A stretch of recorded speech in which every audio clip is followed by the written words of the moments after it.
Who came to see Krishna after the once a rain stopped in Govardhan? Yeah. Kauku, Surbi and Indra both came together and worshipped the Lord. Correct, Mother. So and doing the prayers. Yes, they done the prayers. Next one.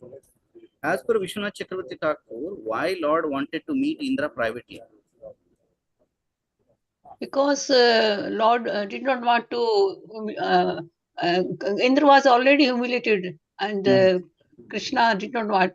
Further, to he don't meet want him to humiliate him. Yes, that's what Lord wanted him to meet privately. separately. How was the mood of Indra's surrender? What is the mood? What mood he came? Is he came up with again angry mood? Is he came up with a surrender mood? Is he came up with the false ego mode? How was the mood when Indra came to see Krishna? He came with the surrender mood. He was afraid and wanted to surrender also. Yes, Indra came with a fully down now. So he's humiliated. He's totally, his ego is already gone now. So in that mode, he came to see Krishna. The next one. What we are learning from the Indra's pride? Application verse. Application question. What we are learning from the Indra's pride? No one should make so much pride and Yes, if we have a false ego, then we are not able to see Krishna. So that is what Mahaprabhu again and again he is in the Sikshastakam verses he is saying that Pranadapi Sunichena Tarorapi Saishnana Amanina Manadena Kirtaniya Sadahari. So what mood we need to chant? With a great humble and meek and humble. These two attitude we have to be there. Though we know so many verses, though we know Shastra everything, but if the meek and humbleness is not there, we are not able to establish the Lord in our heart. That is what we can take in the Indra's Leela, basically. Thank you so much.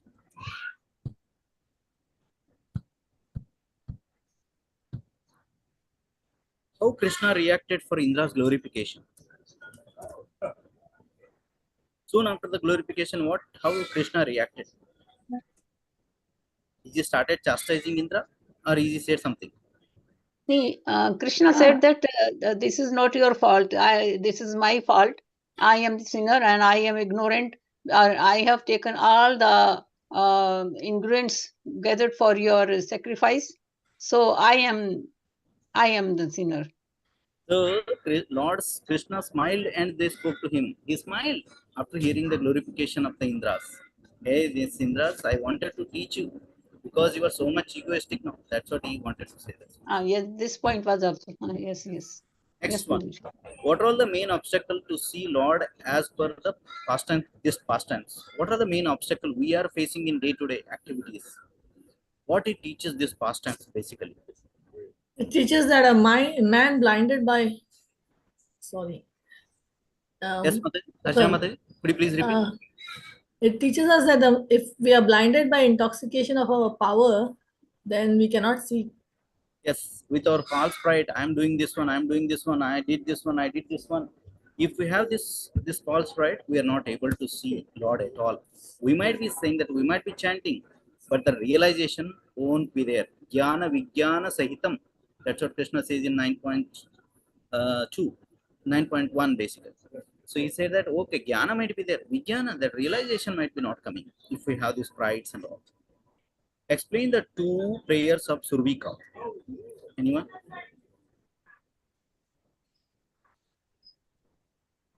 (19 and 20). O Krishna, greatest of mystics, O soul, and the origin of the universe, you are the master of the world, and by your grace, O infallible Lord, we have as your master. That's what Survika is saying.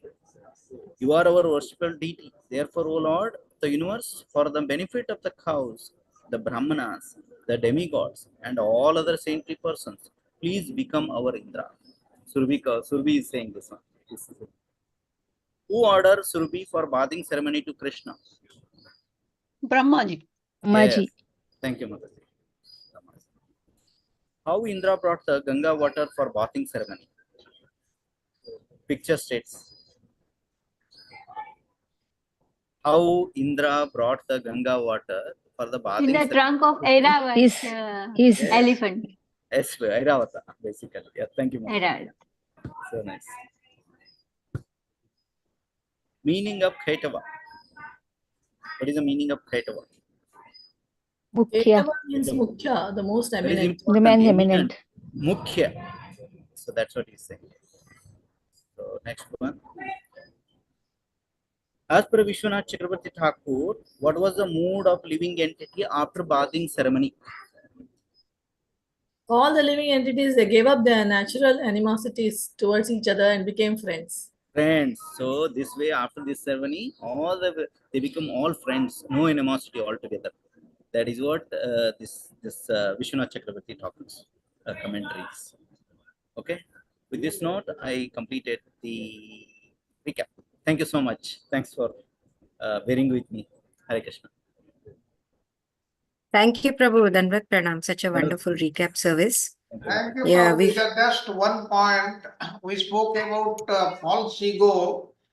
Is it possible to discard false ego? No, it is not possible. That's why we should use the false ego in something else. False ego for the Lord. The Lord is mine. I belong to the Lord. Like this, we should use. Prabhuji, it is also called real ego. Real ego. This Yes, is our real yes, ego. yes. Okay, Mataji, you can start the class. yeah, thank you, Prabhu. Thank you, Rajiv Prabhu, once again. It was a wonderful recap session. We want to see you more in recap sessions as well as taking classes. Thank you, Mataji. Thank you, Thank Sharad so Prabhuji. Thank you, Danvat Pranam. Thank you, Sharad Prabhuji. And dear devotees, Hare Krishna, very with your blessings, I need to go now. See if you all permit. Thank you so much. yes, Prabhuji. Hare Krishna. Danvat. So let us start the class with the invocation prayers. Hare Krishna, Danvat Pranam to all devotees. Om Akyantimirandasya Jnananjana Shalakaya Chakshurunmilitam Yena Tasmai Shri Gurave Namah Shri Chaitanya Manobishtam Stapitam Yena Bhutale Swayam Rupa Kathamayam Dadati Swapadantikam Vandeham Shri Guru Shri Yuta Padakamalam Shri Gurun Vaishnavamscha Shri Rupam Sagrajatam Sagana Raghunatanvitam Tam Sajivam Sadavaitam Savadutam Parijana Saitam Krishna Chaitanya Devam Shri Radha Krishna Padan Sagana Lalita Shri Vishakhavitamscha He Krishna Karuna Sindhu Dinabandhu Jagatpate Gopesha Gopika Kanta Radha Kanta Namostute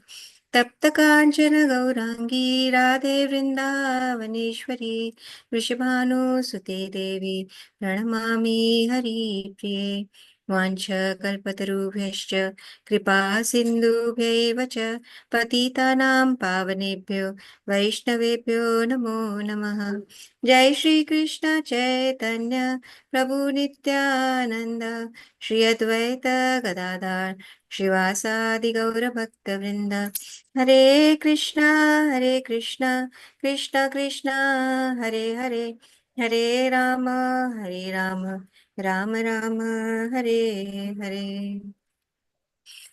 Prayers to Shri Chaitanya Mahaprabhu. Namo Mahavadanyaya Krishna Prema Pradayate Krishnaya Krishna Chaitanya Namine Gauratishe Namaha. O most magnificent incarnation, you are Krishna himself appearing as Shri Krishna Chaitanya Mahaprabhu. You have assumed the golden color of Srimati Radharani and you are widely distributing pure love of Krishna. We offer our respectful obeisances unto you. Krishnavarnam Tusha Krishnam Sangapangashtraparshadam Yagnai Sankirtana Prayer Yajanti Sumedasaha. In the age of Kali, intelligent persons perform congregational chanting to worship the incarnation of Godhead who constantly sings the name of Krishna. Although his complexion is not blackish, he is Krishna himself. He is accompanied by his associates, servants, weapons, and confidential companions. Prayers to the 6 Goswamis of Vrindavan. नानाशास्त्र विचारणैकनिपुणौ षडधर्मसंस्थापकौ लोकानामहितकारिणौ त्रिभुवने मान्यौ शरण्याकरौ राधाकृष्णपदारविन्दभजना नन्देन मत्तालिकौ वन्दे रूपसनातनौ रघुयुगौ श्रीजीवगोपालकौ. I offer my respectful obeisances to the 6 Goswamis of Vrindavan, Sri Rupa Goswami, Sri Sanatan Goswami, Sri Raghunath Das Goswami, Sri Raghunath Bhatta Goswami, Sri Jiva Goswami, and Sri Gopala Bhatta Goswami, who are expert in scrutinizingly studying all the revealed scriptures with the aim of establishing eternal religious principles for the benefit of all living beings. Thus they are honored all over the 3 worlds and are worth taking shelter because they are absorbed in the mood of the gopis and are engaged in the transcendental loving service of Shri Radha and Shri Krishna.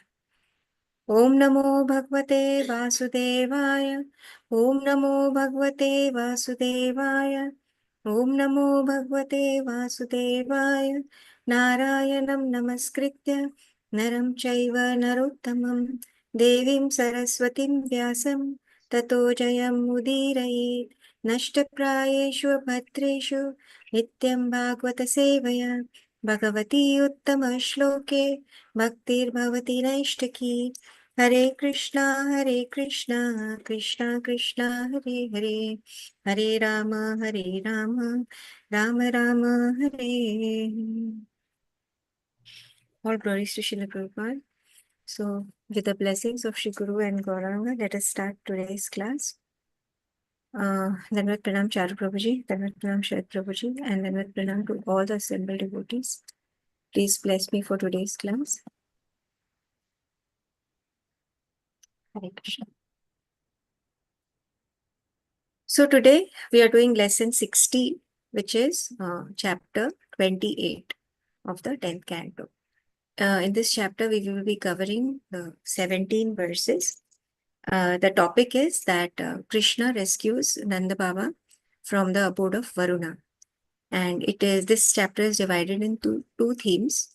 In the first theme, we'll see that Krishna rescues Nanda Baba. He goes to the loka of Varuna and he gets his father back. And the second theme is Krishna then shows his abode to the curious Vrajvasis who want to see Krishna's abode. So let us start with today's class. Hare Krishna. So what happens is a servant of Varun, the Lord of the ocean, his ignorant servant, he just captures Nanda Baba while he was, when he entered the waters of Yamuna river. And then the Vrajvasis got scared and Krishna came to their rescue. He went to the planet of Varun Deva and got his father back. And there he met Varun Deva, who was so enlightened to see Krishna, and he offered prayers to Lord Krishna. Later on, the cowherdmen, the Vrajvasis, they had this desire to see Krishna's abode, and then Krishna, being all merciful, he shows Krishna Lok to the Vrajvasis. So how are the order, or how did all this happen?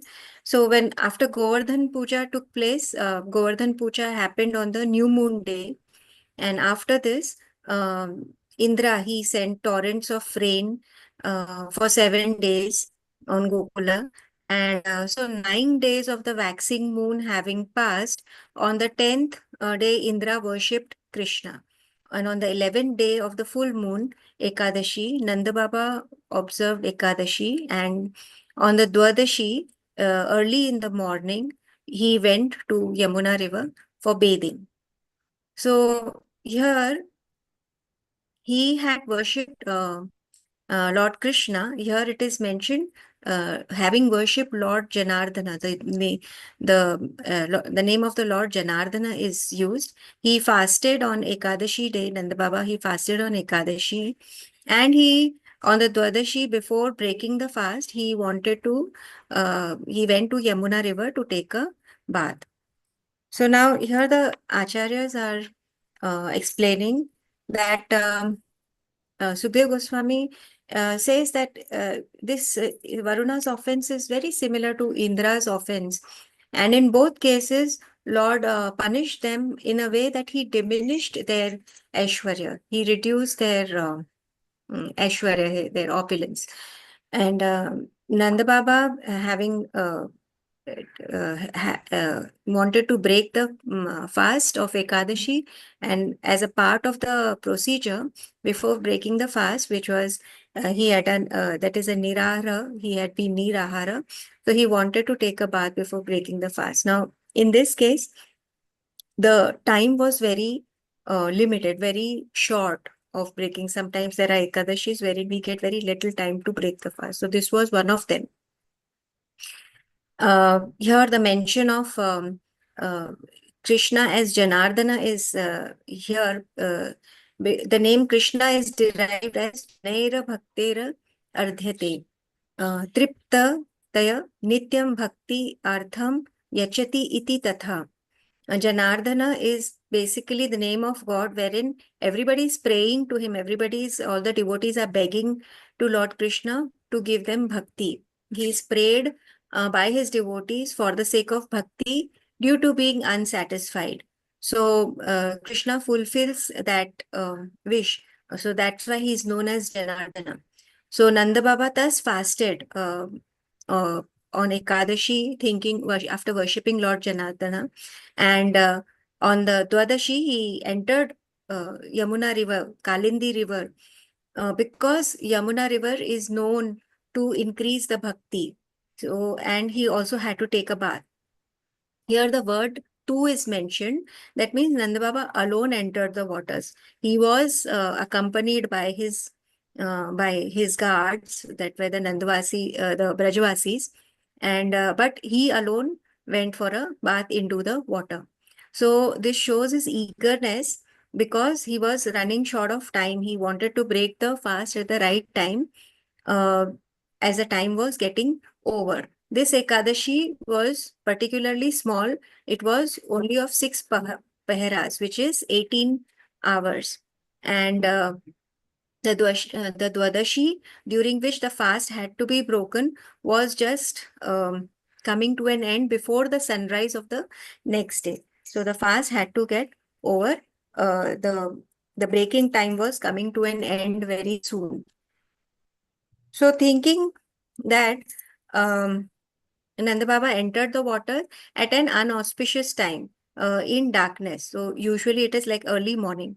So there, what happened when he entered? A demonic servant. Here they have called him Asura. He was the servant of Varun Dev. He arrested Nanda Baba and he took him to Varun Devta. Like Lord Krishna, basically this happened out of Leela. Lord Krishna wanted to give his personal audience to Varun Devta and simultaneously accomplish other didactic purposes also. So Nanda Baba was kidnapped by a servant of Varun Dev. So here also the acharyas comment that because Nanda Baba was keen to break the fast during Dwadashi, and for which only very few minutes were remaining, he did not consider that particular time. So one particular time after the midnight is considered to be inauspicious. So Nanda Baba did not consider it as a inauspicious time or a bad time. Even it was before dawn, he just went to take a bath on the strength of scriptural injunction to enter the water in the dark of the night. He entered it at the dark of the night. So he did it because he wanted to break the Ekadashi fast. So that's why it is mentioned he did it on the strength of scriptural injunction. So here it is mentioned that if one sees that the Dwadashi will end a few minutes after the middle of the night, one should then perform all the duties usually prescribed in the forenoon of Dwadashi in accordance to the order of Shambhu, Lord Shambhu. So if there is very little time, the procedures should be performed before the in the forenoon according to Lord Shambhu. That's what it's mentioned. But this was the servant of Varun Devta was unaware of this. He was ignorant and he did not know the scriptural injunctions. So he is here again. The acharyas are stressing that he is called as Asura for two reasons. One is he was not knowledgeable. He did not know about this Ekadashi rules and how to break the fast and all that. So he wasn't aware of this. And then he was also unaware that he was kidnapping father of Lord Krishna, the Supreme Personality of Godhead. So later on, we'll see that Varun Devta justifies that, Ajata Mameka Mudhena, my servant Mamekena, he is ignorant and he is foolish, and he did this because he did not know the Bhagavad Dharma. He is not aware of bhakti. Sanatan Goswami and Jiva Goswami also say, again they are mentioning here about the word Asura. This servant is called Asura due to his caste, because he did not know the Vaishnav Dharma. And the term Asura is fitting here since it also shows that he was qualified because of his brute force to protect the waters at that bad time. So that time, according to him, like that time was Asurim. It was a bad time, in an unauspicious time. And but according to scriptural injunctions, it was not so. And Nanda Baba was keen to break his fast, so he went into the Kalindi river to take a bath. Vishwanath Chakravarti Thakur explains more clearly. He says the servant of Varuna who arrested Nanda is stated here to be a demon for several reasons. First, he was foolish, ignorant of Nanda Baba's elevated position. In this pastime, Nanda Baba is the father of Lord Krishna, the Supreme Personality of Godhead, the absolute truth. So he was unaware of that. And Nanda Baba's intention was to carry out the injunction of scriptures regarding breaking the Ekadashi fast. Therefore, the servant, he should not have arrested Nanda Baba on the technical grounds for bathing in Yamuna water at the inauspicious time. So for these two reasons, he shouldn't have done this offense. But Varun Devta gives an explanation about that because he was ignorant of these two reasons, he did this offense. Let us not go to slide 3. So the cowherd, when Nandbaba did not come out, the cowherd, the Brajvasis who were guarding, they started shouting and they cried out, "Oh Krishna, oh Rama." Krishna heard their cries and he understood, because he is all-knowing God, he understood that his father has been captured by the servant of Varuna. And Krishna is known to make his devotees fearless. So he immediately jumped into the water and he went to the planet of Varun Devta to get his father. So the Krishna understood that his father has been captured because he is, they mentioned, because he is Almighty Lord. He immediately understood that Nanda Baba has been taken away. Sridhar Swami explains that Krishna gives fearlessness to his own. His own means to his Brajvasis, people who are dedicated to him and who perform Bhagavad Dharma. To them, he makes their people fearless. He tells them, don't be afraid. So those cowherds who were the guarding, they were the bodyguards of Nanda Baba. They were appointed in 4 directions. Although they yelled at a distance, here they said, Chakrushaha, that they called out loudly, Tam, hum. They called Tam, him. They called him. And Krishna heard their shouts as if it was nearby. Upashrutya. Krishna was actually away, but he heard it as if he was just nearby. The word janatva, upon understanding, needs to be, yes, Jnatva. Jnatva. The word Jnatva means upon understanding, here needs to be added. So Krishna understood that his father, Pitram, had been taken away, or Artam, by Varuna, and he went to meet Varuna. So the reason he was able to do so is pointed out in the matter of implied consequence, Kaimutya, because he is Vibhu, meaning he is all-pervading. Krishna bestows, and he wanted to bestow fearlessness to his own. He bestows fearlessness to his people.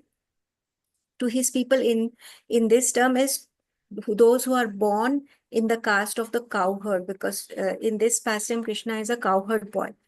So not to mention about Nanda Baba, he is his own father in this pastime.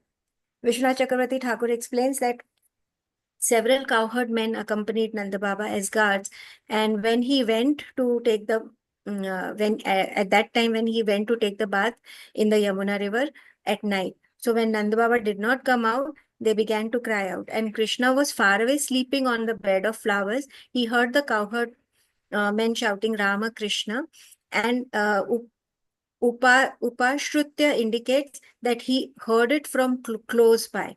Because he was all pervading, for him, he was just nearby. So for his Upashrutya, what it Upashrutya. means, overhearing, you know. He overheard. Because he was close by, within a earshot, you know. Yeah. Because he's all pervading, he is Upashrutya. He is nearby. And he is always nearby to everyone. And understanding the situation, Krishna rushed there and he jumped into the water and he went to the planet of the Loka, the Varuna Loka, with the determination that he will free Nanda Baba and get him back, and also to give fearless, though, because the Brajvasis who were guarding him, they got scared. So he wanted to make them fearless. So now, here, Krishna, when he came there, it is mentioned that Lord Rishikesh arrived. So here, earlier they mentioned Lord Janardana. Now at this point, they're mentioning Krishna's as Lord Rishikesha. They said, seeing that Lord Rishikesha had arrived, Varun Devta worshipped him with elaborate offerings. And Varun Devta was in a state of jubilation. Harsh se prafullit ho gaye. He was in a state of jubilation upon seeing Lord, and thus he spoke to Lord. So Acharyas mentioned Rishikesha means one who sets in motion the sensory activities, the master of the senses. The drift here that it said Rishikesha had arrived. When they say Rishikesha had arrived, Varuna Devta understood that Krishna had arrived, although he is normally out of range of the sensory perceptions because he is the master of the senses.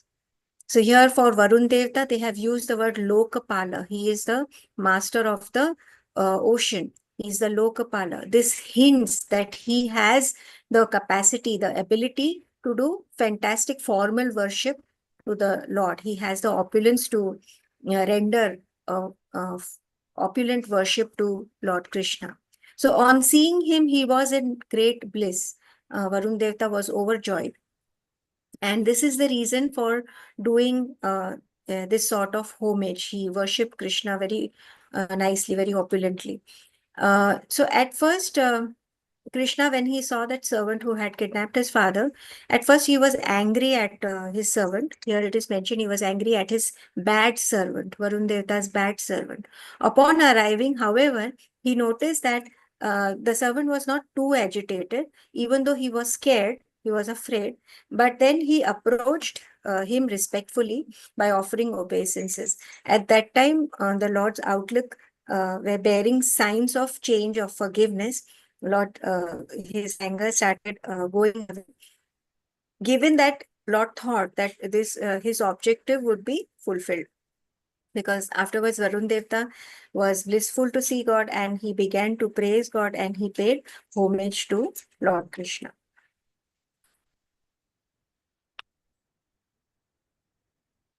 So here when Varun Devta is joyful, it says that Darshana Mahotsava, seeing Lord, it was like a utsav, and he worshipped him with elaborate offerings, and he said the following words. Now in 5 and 6, he will say how he is praying to Lord Krishna.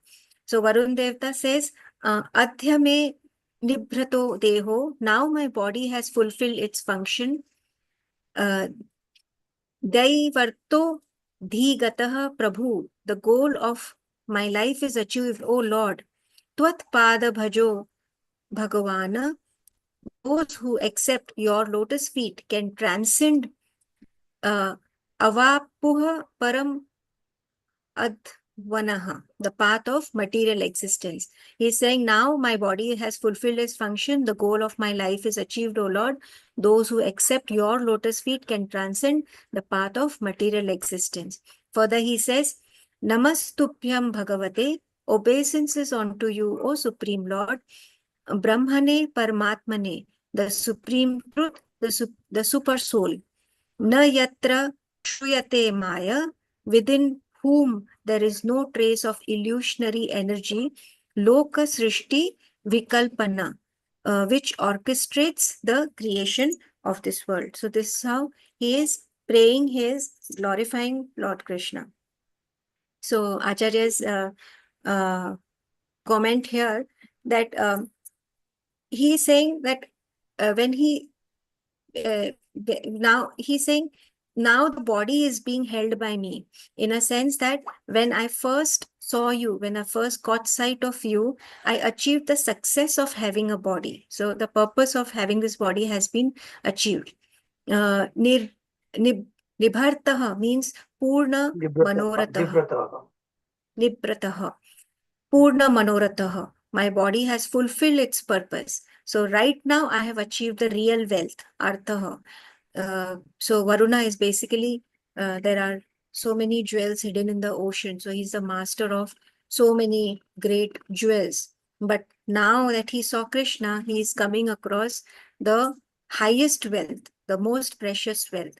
So that's why he's saying the purpose of my having a body has been achieved. So moreover, he says that those who serve your lotus feet have attained liberation. So the goal is artha, liberation has just been. Mataji, 1 minute, Yes. okay? Yes. Please pardon me for these interruptions I have to do, you know. Sure. So just try to make a comparison here, okay? How Lord Brahma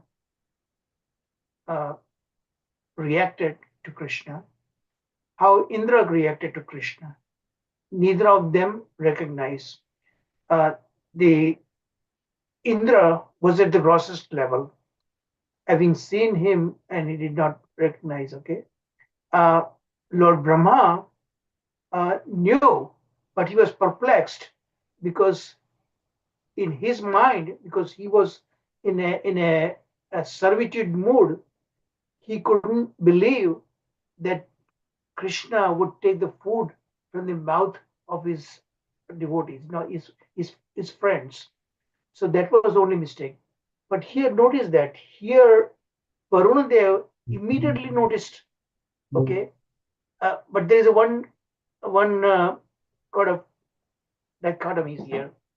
Here, it had to notice him because here Krishna, even in the being in a human bodily like status, he came all the way to the planet of Varuna. No ordinary human soul can come like that. So there was a little help for him in that. Okay. So he immediately recognized, and he immediately recognized the fault of his servant, and he owned the fault of the servant to himself. Because ultimately a master must accept even something done wrong by his subordinate. So same as teacher. If student don't do good, the teacher is also responsible partially because his teaching was ineffective. That means, okay, Thank you, so Prabhuji. you have to Thank you so much. you have to consider everything what you hear. Many times you need to you have to have a critical thinking. Start compare and contrast between different stories, and what do you get out of it? That's what it is. Go ahead, Mataji. And again, Thank you. please forgive me. Okay. No. It was required, Prabhuji. Thank you so much. So here they're saying that due to like he has just Varun Devta has just been attained to the liberation has been attained to a high degree, that is adhigataha. The reason for that is tvat pada bhajo, like those who worship your lotus feet. Bhagwana avapuha parama athvanaha. Those who accept your lotus feet, O personality of Godhead, he's saying to Lord, can transcend the path of material existence and can go to the transcendental world. They achieve the goal of bhakti. So he says that it has been attained, like I have attained it due to my being qualified. He is thinking that he is qualified because he could see, he got the Lord's darshan physically. So he's saying your devotees attain Vaikuntha, but now I am seeing you at my own in my own house. You are the Nandanandana and I am seeing you in person. So that's why he feels that he is qualified now. So should I continue or should we take a break, Prabhuji, as you? It's your choice. You are not short of time, right? If you're not short of I time, think I prefer that you take a break so that the others who are listening, they have a little time to, digest what you just said. You are not short of sure. time. I think it's a very short chapter. Yeah, today's is only 18 slides. Yeah. So shall we take it for 3 minutes or less, Prabhuji? Yes, just about 3 minutes enough. Yeah. Unless Sure. if there are no questions, then you may continue. Okay. So devotees, please, if you so far something occurred to you, this is the time to something that cannot wait. Ultimately, towards the discussion period, we will have a detailed discussion. Okay. If something so far Mataji has covered, you may have a question. Yeah, Prabhuji, my question here is that you analyze very nicely Indra's case and Lord Brahma's case, and now we see Varuna. All other places here, what was the urgency of the Lord to himself to go to Varuna? There was a planet. What was the urgency for Krishna? He could have done in different way also, right? So it shows some urgency. He went with that. Let's first give an opportunity for Mataji to explain that, and then I or the Sharad Prabhuji will interject. Yeah, so Prabhuji, I would say that as the story now will unfold, this pastime will unfold, that when Krishna visits Varun Devta personally, he and he frees his father. That time, although I'm telling it, it's going to come ahead, but we are doing as per the Acharya's commentary, so we will do it more nicely. So what happens is Varun Dev, Krishna's father, Nanda Baba, gets an opportunity to see the opulence of Varun Devta, and he describes it, the whole incident, to Brajvasis after coming back, and they become curious, and now they are thinking that, we also want to see Lord Krishna's abode because he is God. And so Krishna wanted to show them his abode to Brajvasis. So for this particular Leela, he went there personally. I feel this could be the answer, but I might be wrong. So I'll ask. Two direct reasons are there. Yeah. So I'm giving the hint. Two direct reasons are there.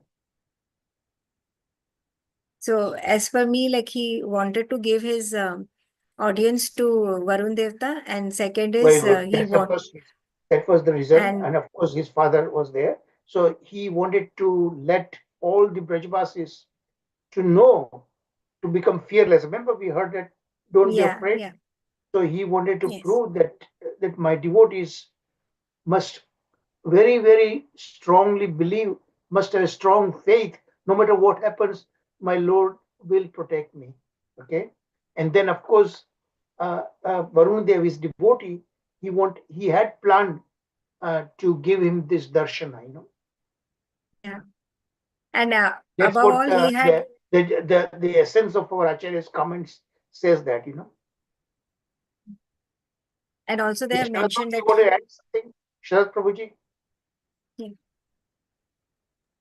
Yes, About Sharad? yes, Prabhuji, that is very correct. And Radha Vinod Prabhuji was asking what was the urgency. The immediate urgency was he had gone to take bath. He did not come out of the water, and that was realized by the servants who were accompanied him. And they shouted. The shouting was heard by Krishna. He had to take immediate action. The other regions also we heard, but that was the beginning. Go ahead, Mataji. Continue. Thank Unless you. there are any other questions you have, anybody else? Radha Vinod Prabhuji, you have something on rebut? No, I think that is very nicely answered. Both the questions are answered. Mataji answered, Prabhuji. Thank you for that. So I have just one more question. That is it not good to go in the night to the river? As a general. In this case, it was a different way, but No, this is a very exceptional case. There was a time was very short, right? Okay. So Otherwise, we that's can why go. Otherwise, because it's a very short time before the Dwadasi was in. So it was a time at that time. Here around 3 or 4 o'clock in the morning, he went, which was still dark before sunrise. Brahma Murutam. Okay, So it Prabhuji. is Sharad Prabhuji, mentioned, you might know the technicality of how one breaks this fast on a Dwadasi. What are the rules? I don't know much technicality of that. I'll explain that at the end. But Hare here, Krishna, Okay, Prabhuji. so let's wait then. Okay. Hare Krishna, Prabhuji. I have heard my grandmother say that, I don't know how far this is true, that we should not take bath in the middle of the night or before sunrise, like Brahma Muhurta. That is what the servant of Varun Dev interpreted that way. So that's an offense to Lord Varun Dev, but here there is But another that's thing. a technicality. That's a technicality. Yes, Sharad Prabhuji. There is another thing. Yes, it is a general rule that at midnight, that is, say about from 1 o'clock to 3 o'clock, one should not enter the water. But that is a general rule. But there are exceptions also. Like, suppose there is a lunar eclipse. It ends at say 2 o'clock or 1 o'clock at night. Then you are supposed to take bath. So there it is permitted. Here in this case also to break the fast on the Dwadasi day, since the time is short and he has to do so many other things after taking bath, he is required to take bath at that time. That's why it is not a fault. But somehow the servant of Varuna, he was not aware of these things. Though Varuna is aware of the rules, his servants did not know. So that's why this mishap took place. Varun Dev perfectly understood. Remember, the overriding principle is that one who is following Bhagavad Dharma, and here, of course, he is the father of the Supreme Personality of Godhead. But the main thing is one who is a bhakta, one who is a devotee. These kind of technicalities don't matter much. And Varun Dev knew immediately that his servant made a mistake. Okay, Mataji, continue. Thank you, Prabhuji. So we were doing like how Varun Devta was overjoyed to see Lord Krishna and he offered his prayer. So he is saying that my obeisance is unto you, O Lord, the supreme, the absolute truth, the super soul, within whom there is no trace of illusionary energy which orchestrates the creation of this world. So this has been explained by the Acharyas. Sridhar Swami says that Bhagavate means to you whose godly might is unexcelled. Niratisheshwarya, you who are complete, Purnaya, and Paramatmane, means you who controls all the souls, Sarva Jiva Niyantre. The reason for all the above is na yatra, the rest, in you Maya, which diversifies the creation of the universe. Loka Srishti Vikalpana is unheard of, like there is no trace of Maya in you. That means you do not have an inch of ignorance. There is no ignorance in you.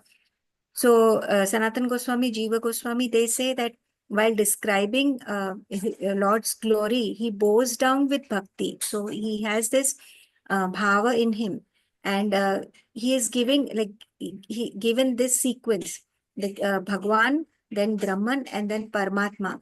So it has to be understood. The sense of the term Bhagwan should be explained in terms of being sequence of, like, the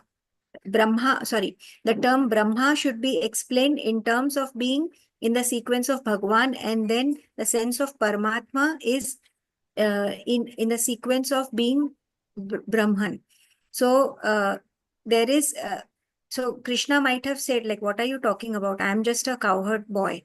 So Lord Varuna, he counteracts this. He says that the sequence is Bhagwan, Brahman, Paramatma. He breaks the order, because earlier, when in the first canto it said Brahmeti, Paramatmeti, Bhagwana iti sabdyate.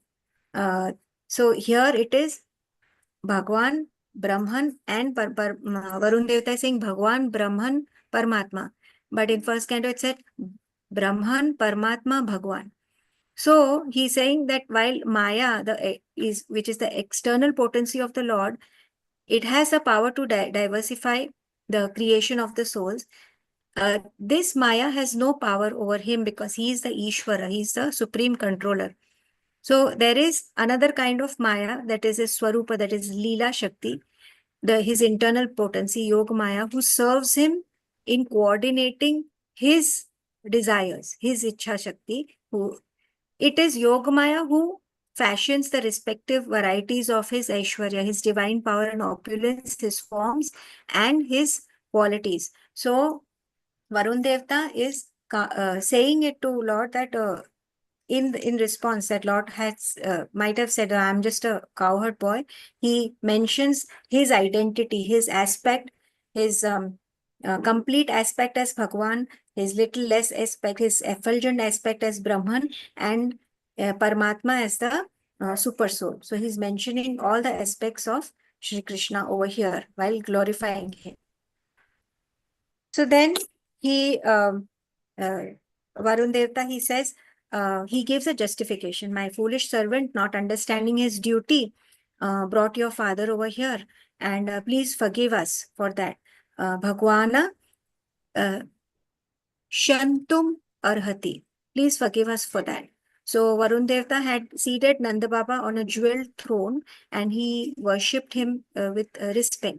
So technically, Nanda Maharaj was like, he was correct in, entering the waters before the sunrise, and after, and especially, like, because it was a specially short Ekadashi, which was only for 18 hours. That is only 6 paharas of Dwadashi, and the Dwadashi was expiring before the dawn. So he was absolutely correct on his path.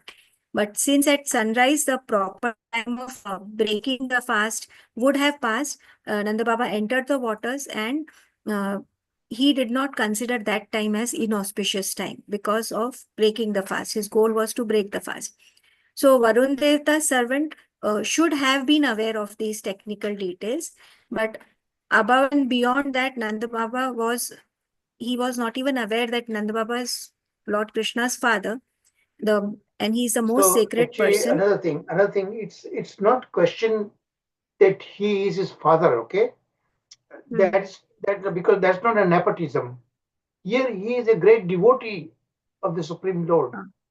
Yeah. Nanda Baba is the Bhagavat in the Mahabhagavata, So that is the main reason here. Okay. Yeah. Thank you, Prabhu. So Sanatan Goswami ji, yes, Prabhu. Anything else?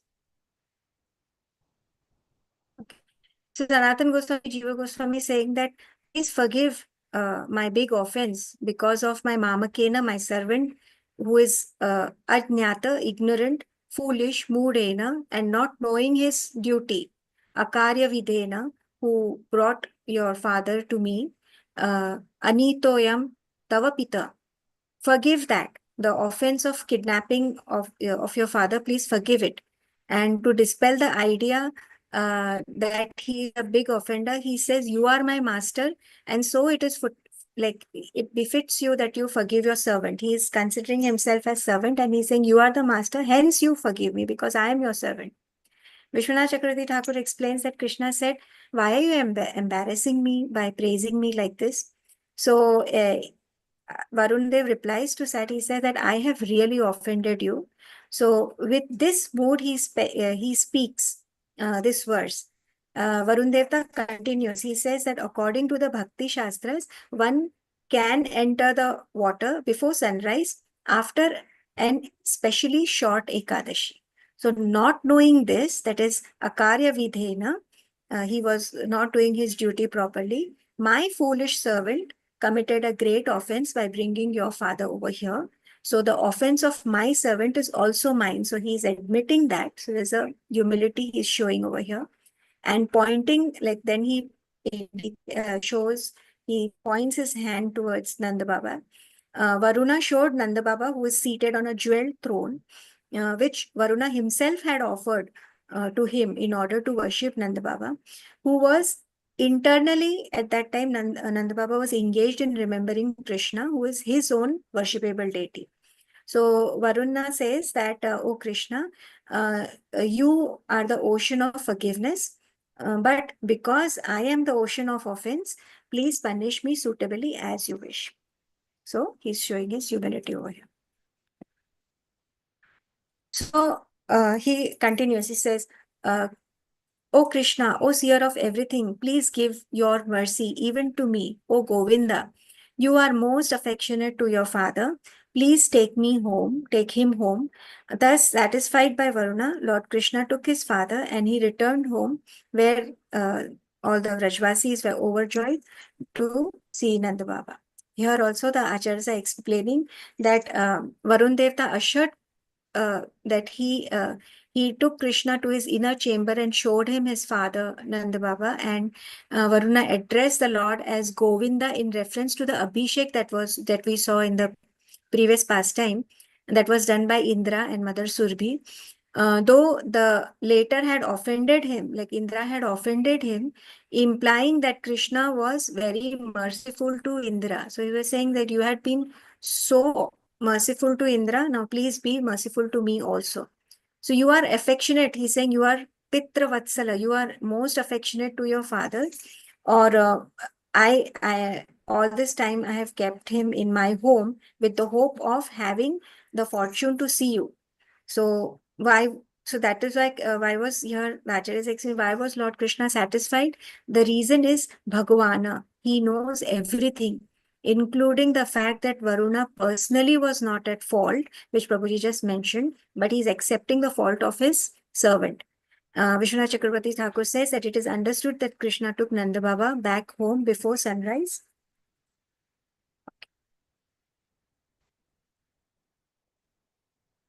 So now we go to the next theme, which is Lord Krishna shows his own abode to Vrajvasis. I think we should take a break over here, Prabhuji. Okay, all right. Next theme. I'll just take a break of 1 minute. I'll just Yes, sure, no problem. water and come back. Thank you, Prabhuji. Okay, I have got a question for the devotees.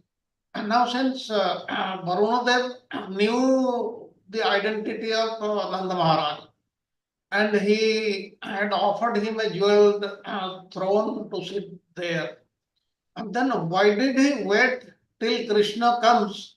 He should have released Nanda Maharaj then and there, because his servant had brought him wrongly there.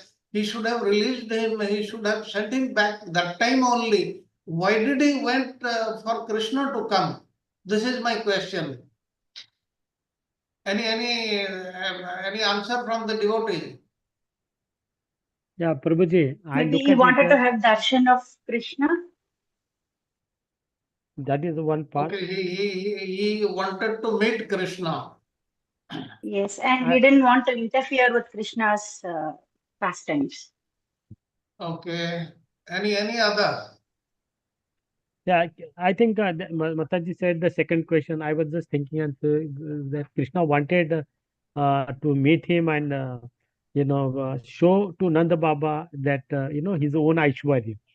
Because here Varuna praises him, right? It's not only the opulence of the Varun Dev, but Varun Dev praises to Krishna, so he knows who is the Krishna, right? So, and prior to that, we have the pastime of Govardhan Leela and all those conversations. So they link together very nicely, and I Everything think happened here by Krishna's arrangement. The multiple reasons are correct. there. That's what Yes, Sharad Prabhuji is asking. Multiple yes, reasons Prabhuji. are there.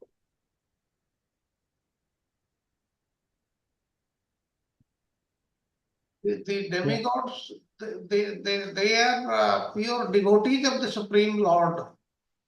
And a devotee always wants to meet the Supreme Lord. But the Supreme Lord does not show his mercy all the time.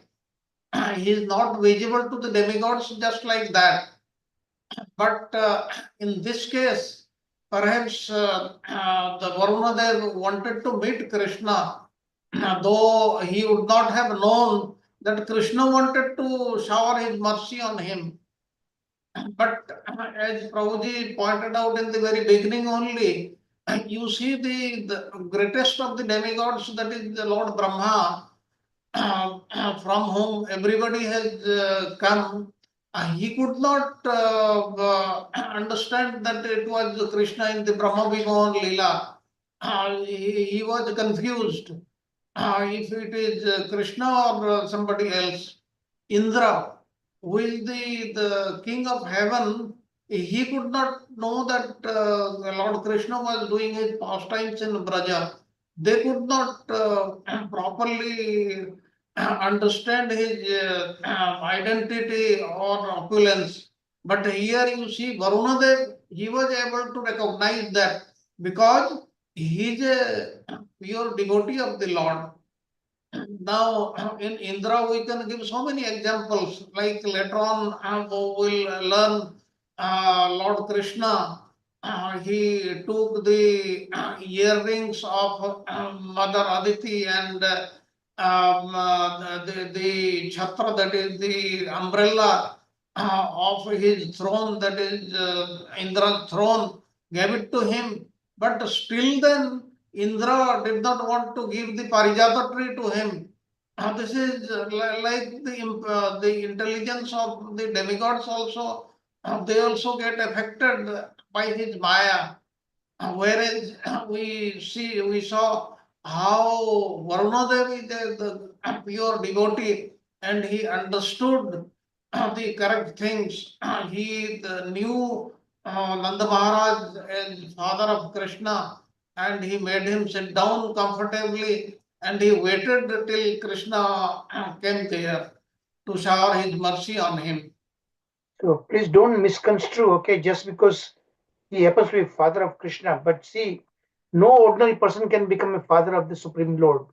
They are Yes, eternal parents, okay? yes, So it's not like ordinary father and son like that, okay? That's what you need to understand. So it's like not a nepotism that just because the president, so his son should be above the law. No, here it's different situation, okay? Nanda Baba is father, but he's no any ordinary soul can become father. Krishna's father and mother, they're eternal all the time in Goloka, okay? And they come back here, they descend with him. So it is one must see it from that perspective, okay? Okay, Mataji, go ahead. Thank you, Prabhuji. Thank you so much. That was wonderful explanation. So we saw that Lord Krishna returned with his father and he was pleased with Varun Devta's bhakti. And after returning back, everybody was overjoyed to see them. So as Prabhuji mentioned, so the difference, like Indra versus Varuna, what is it? Like compared to Indra's offense, Varun Devta's offense was little, since he wanted to see the Lord and worship him. So his objective was different. And in relation to Indra, it is not mentioned that Krishna was pleased. Krishna was not pleased with Indra because he was puffed up, and he was taking undue advantage of his position. And being pleased after someone commits a great offense is not possible. So in this case, Lord Krishna was pleased with Varun Devta, but in Indra's case, he was not pleased with Varun Devta. So then in this, after they came back, so Nanda Baba saw, he had, like when he was there in Varuna Loka, he saw, he was astonished to see the opulence of Varun Devta, and he for the first time he saw the great opulence of Varuna, who was the ruler of the ocean planet, and also to see how Varuna and his servants had offered such humble respect to Lord Krishna. So Nanda Baba then describes all this to Vrajvasis. So the Acharya comments over here that here a new topic, it's a beginning of the new topic. They say Te Shamam, by them, like Krishna was worshipped by them, like plural, like Varun Devta and everybody else, like there in the Varuna Loka. Krishna was worshipped by them, Varuna and his followers. So Nanda Baba was astonished only because of his absorption in sweet human pastimes of his son. This is, like here they're saying, this is turned into a philosophical conclusion. Only love for Krishna, not the luxury. It's clearly mentioned. Only for the love of Krishna was the cause and a supereminent reason. The sense is, if luxury is required, it will be shown. But Nanda Baba was astonished because of his absorption in the sweet pastimes of Lord Krishna, who is his son. Vishwanath Chakravarti Thakur further says he was astonished to see for the first time Atindriyam, the fabulous opulence, Maha Udayam of Varuna, the ruler of the ocean planet, the Lokapala. He's saying the same thing. Teshamam is a plural to indicate Varuna and his followers who pay respectful obeisances to Krishna. And then after breaking the fast at the proper time, Nanda Baba comfortably sits and he speaks to Vrajvasis, his friends, Janatibhya. So then the Vrajvasis hear about like what Nanda Baba tells them. So then they become curious, and considering Krishna as a supreme controller, the Adishwara, they thought that will Krishna bestow us his transcendental abode? So they started thinking on those lines. So the cowherd men considered Krishna as supreme Lord, and their minds, like, O king, were filled. Shukdev Goswami saying, Parishit Maharaj, O king, their minds were filled with eagerness. They thought, will the Supreme Lord bestow upon us his transcendental abode? Now they're mentioning about, Acharyas are mentioning about Lord's abode. Their minds, Dhiyaha, had utsukya, eagerness. The cowherd fancied that will he make us reach his subtle abode? That is, here they are mentioning Brahman. Api nai aswa gatim sukshmam upadhyashad adishwaraha. Will he, make us reach? Will he take us to his abode? Sanatan Goswami, Jiva Goswami, they say here swagatim only means swasthanam. That means his abode, not Brahman, because Brahman cannot be described as sukshmam, that is subtle. So Jiva Goswami and Sanatana Goswami, they say that his abode, but not Brahman over here. Krishna's abode is hard to fathom, sukshmam, because it is hard to fathom. It is difficult. Their desire to see his abode happened only because of love for him. Since even though they knew he is the Almighty, their natural perception of him as a son, nephew, and the other sweet relationship they had with him, that was not compromised. So they just wanted to see, they knew about his reality, but even after knowing that, whatever personal relationship they had, that was not that was not affected at all. Vishwanath Chakravarti Thakur says, realizing that they were in fact dealing with Supreme Lord, the cowherd men became eager to know if Krishna would take him to his transcendental abode, that is Vaikuntha. The cowherd men said, "Oh Nanda, previously you told us that Gargamuni had said that Krishna is like Narayana, but now not identical to Narayana, he is like Narayana. But now you have concluded that Krishna is God after hearing it when Varuna praises him. And now you're saying that he is God.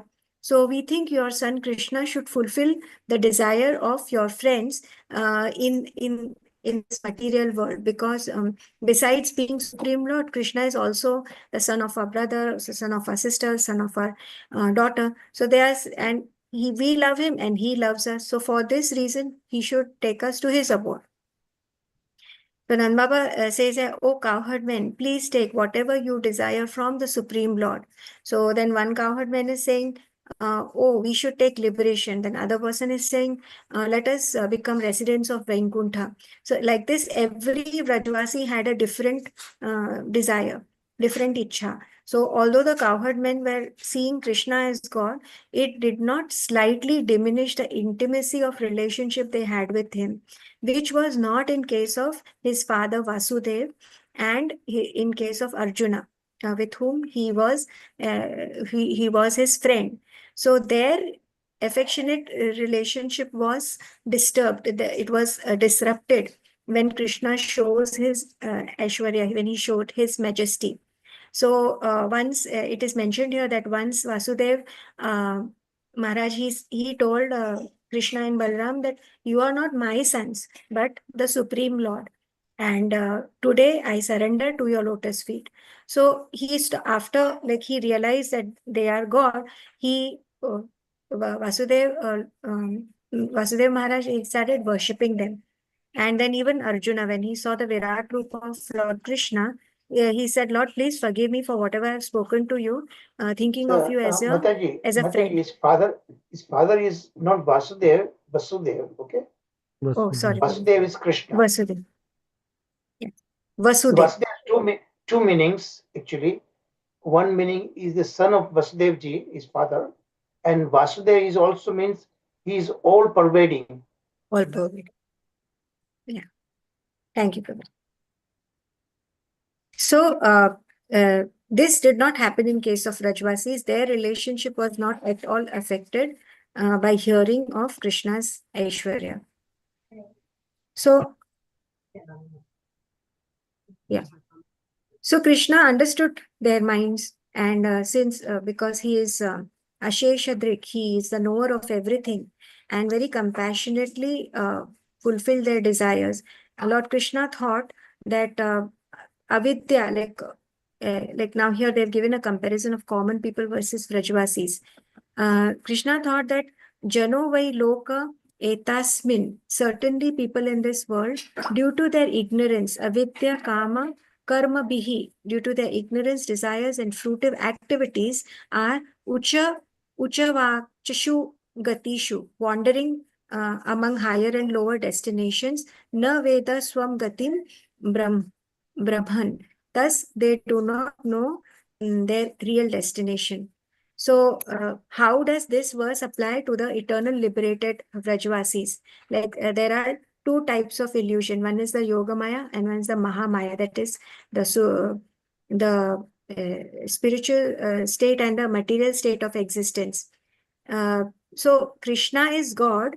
The Vrajvasis love him so much that they see him as their son, as their friend, as their lover, and their pure intimate love transcends the boundaries of reverence, and thus that may seem like avidya. And then Krishna's identity as a controller, he is Ishvara. So control is consciously felt as like when there is resistance to that control, like Krishna is seen as a controller, and hence he is Supreme God by those who are not fully enchanted by his attractive features. But those who are fully in love with Krishna focus on his sweet pastimes and his qualities, and do not much they notice his controlling power. And here the double meaning of this verse is that first, the praise of Krishna's liberated associates are unaware uh, uh, of his majesty due to their love and innocence. And the second is direct criticism of ordinary people wandering throughout the universe, acting out of ignorance and lust. So avidya, kama, and karma of the Vrajvasis, having appeared in this world by absorption in Krishna pastimes, becoming unaware of everything, that is avidya, and by possessing various desires that is related to Krishna, that is kama, and by performing favorable actions for Krishna, that is karma in this case. So here the acharyas also explain that understanding the minds of his relatives, Krishna thought to fulfill their desires, since he knew about all types of bliss that is available. Because he is Akhiladrik, he knows the bliss of Brahman, Vaikuntha, and Vrajabhumi. So Lord Krishna, he covers his majesty in according to the prema of the devotee. So his Leela Shakti inspires him now with full awareness of his majestic forms, all his majestic forms, that is his majesty in Brahman, in Vaikuntha, and Vrajabhumi. So Krishna thought, because of tasting the rich sweetness of Krishna Prem, these cowherd men have understood that the attainment of Brahman and Vaikuntha is insignificant. Nonetheless, I will permit them to realize this bliss of Brahman and Vaikuntha to fulfill the desires. They are manifesting while playing the role of unintelligent human beings. So Brajvasis are his eternal associates, but right now they're playing the role of common cowherd men, and they are having this desire of seeing Krishna's abode. Like, so Krishna wants to show them, have a taste of Brahman as well as Vaikuntha. Oh, you continue. So, you continue. Yeah. So, Lord Krishna thought certainly people in this world are wandering among higher and lower destinations, which they achieve through activities performed according to their desires and without full knowledge. Thus, people do not know their real destination. Acharya's commentaries over here, Krishna was about to give a boon. And so this verse cannot possibly refer to materialistic people. In this case, it is only for Vrajavasis, his Ragatmika devotees, who do not accept any kind of liberation. So the sense is, my people who are wandering in the abode in terms of being manifest in the midst of gods, animals, and so on, Uchavachashu Gatishu, do not know their abode. Because the aspect of their awareness of his Aishwarya is covered by the absorption of sweetness. This is exactly what is being mentioned here in Avidya. Because they are so absorbed in my sweet pastimes, they are ignorant about my Aishwarya. And because of ignorance, not being interested in anything else, absorbed in my pastimes, because of desire, many desire related to me because of actions, karmas favorable to me. So not that they are being Lord's eternal associates, they are so absorbed in Lord. So that is meant by avidya, kama, karma, because everything is of them is towards Krishna only. So Krishna thought that all the desires of Nand Baba and the Vrajvasis are solely dedicated for my pleasures. Seeing me as a helpless child, they are completely unaware that I am the Supreme Lord of the universe, and wandering in this land of Vrindavana, they have no knowledge of the higher destinations. In this way, Vrajvasis are completely unaware of their own exalted positions as my eternal associates of Sri Vrindavan Dham. So because of this reason, they are unaware of their exalted position, which is rarely achieved by others. So they are the highest, but they are ignorant of that fact.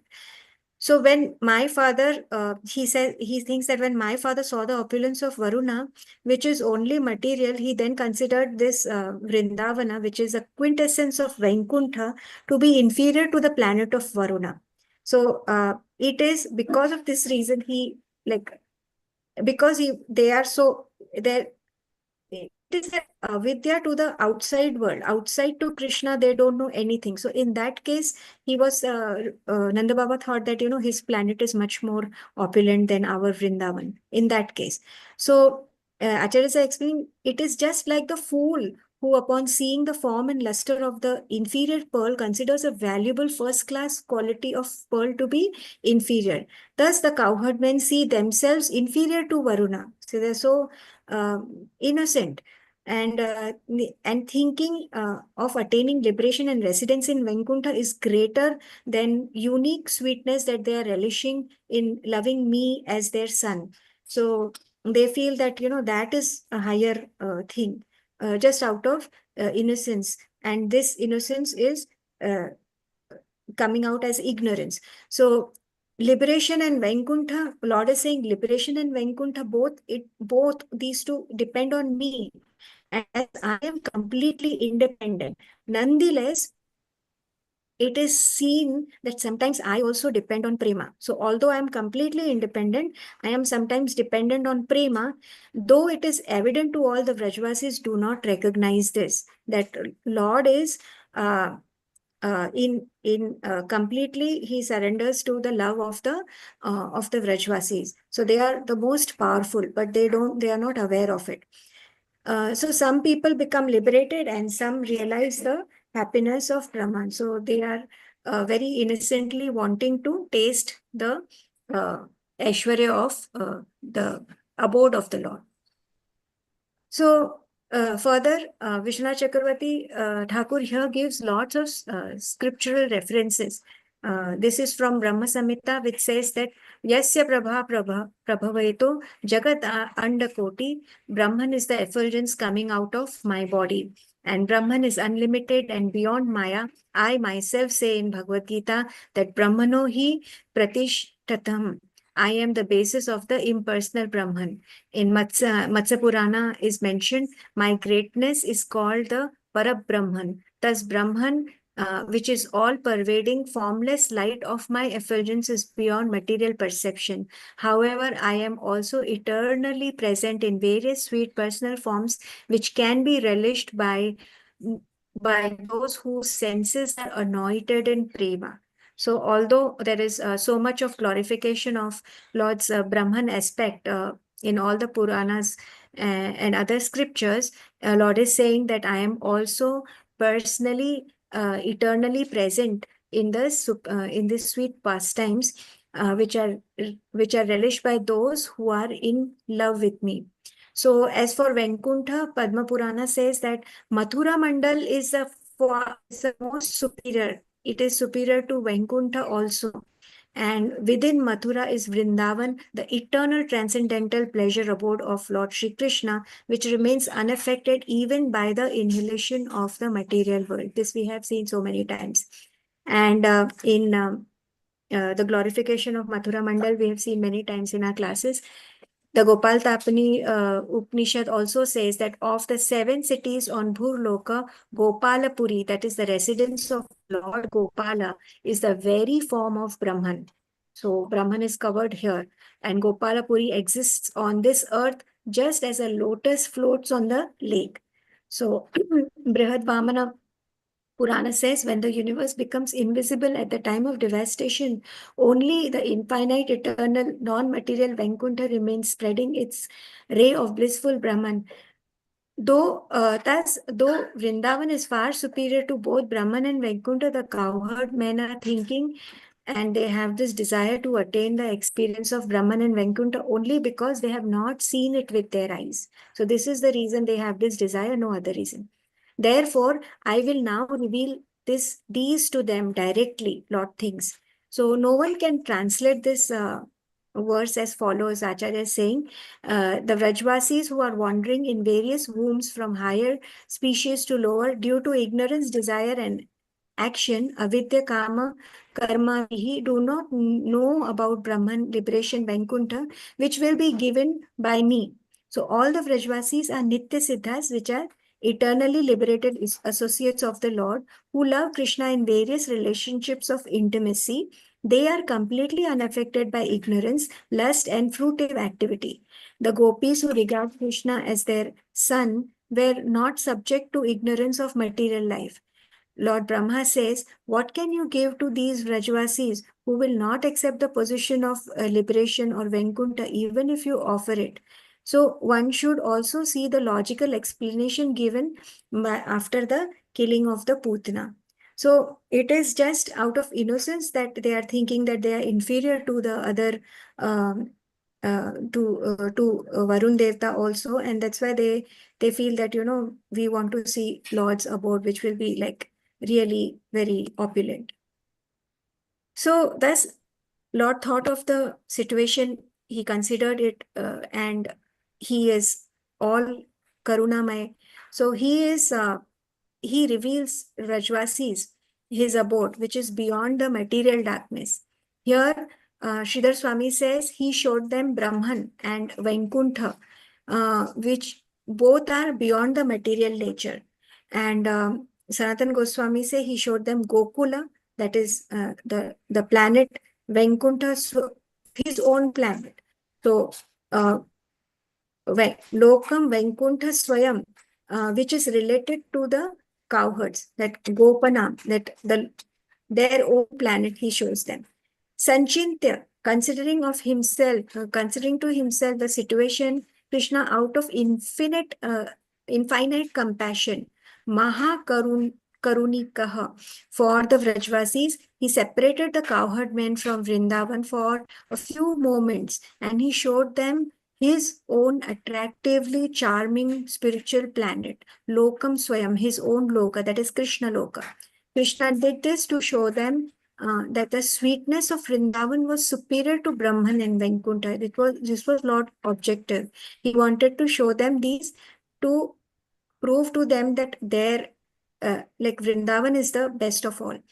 So, however, if Vrajvasis, like in this course, if Vrajvasis attained or achieved Sayujya Mukti, that is merging in the Brahman, it would be impossible for them to come out of it.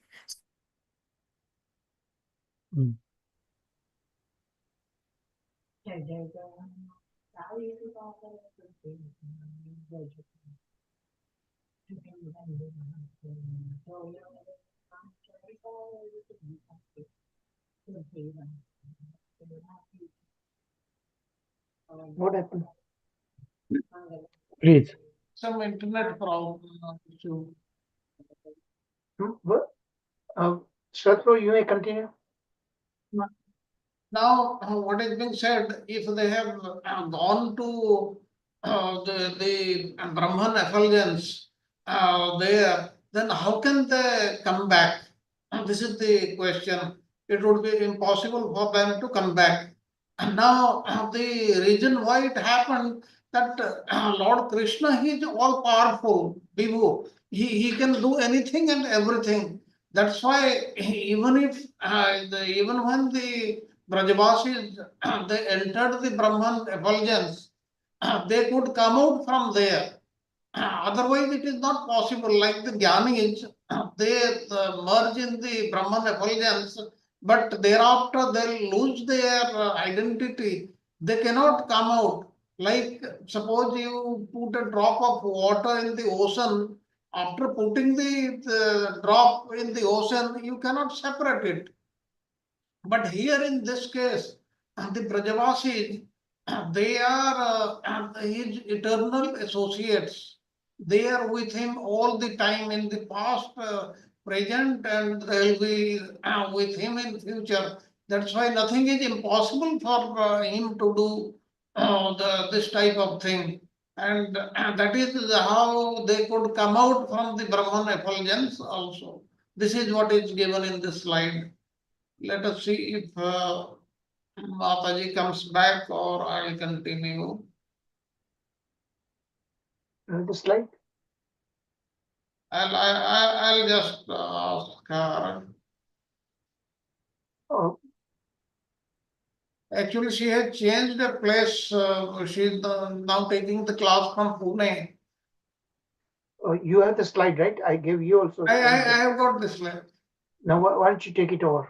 Acha, you are not getting connected. Okay, okay. This is it's just last 2 slides remaining then only. Okay, okay. She's trying to connect. Okay, just let me Just 2 slides more remaining. That's all. open the slide. Yes, yes.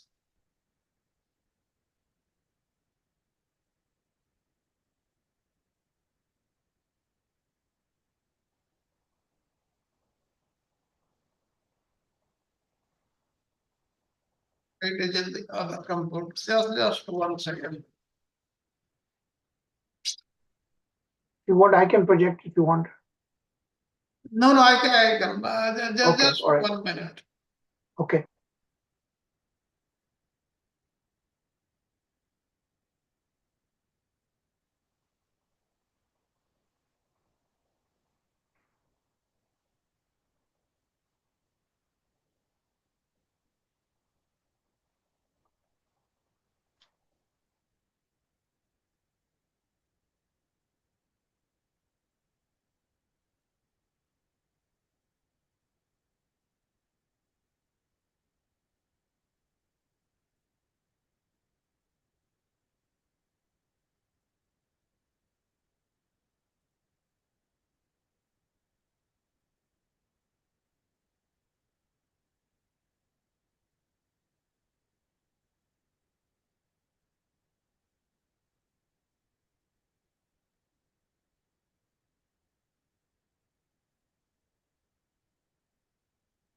Just a minute. I have got it. Yeah, I'm just joining from the other computer from which I'll be able to share the slide. Yeah, it is done. I am just doing.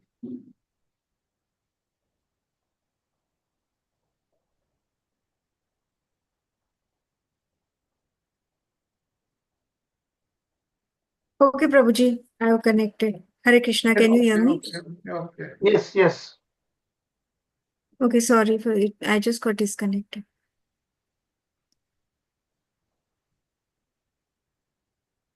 Okay, sure.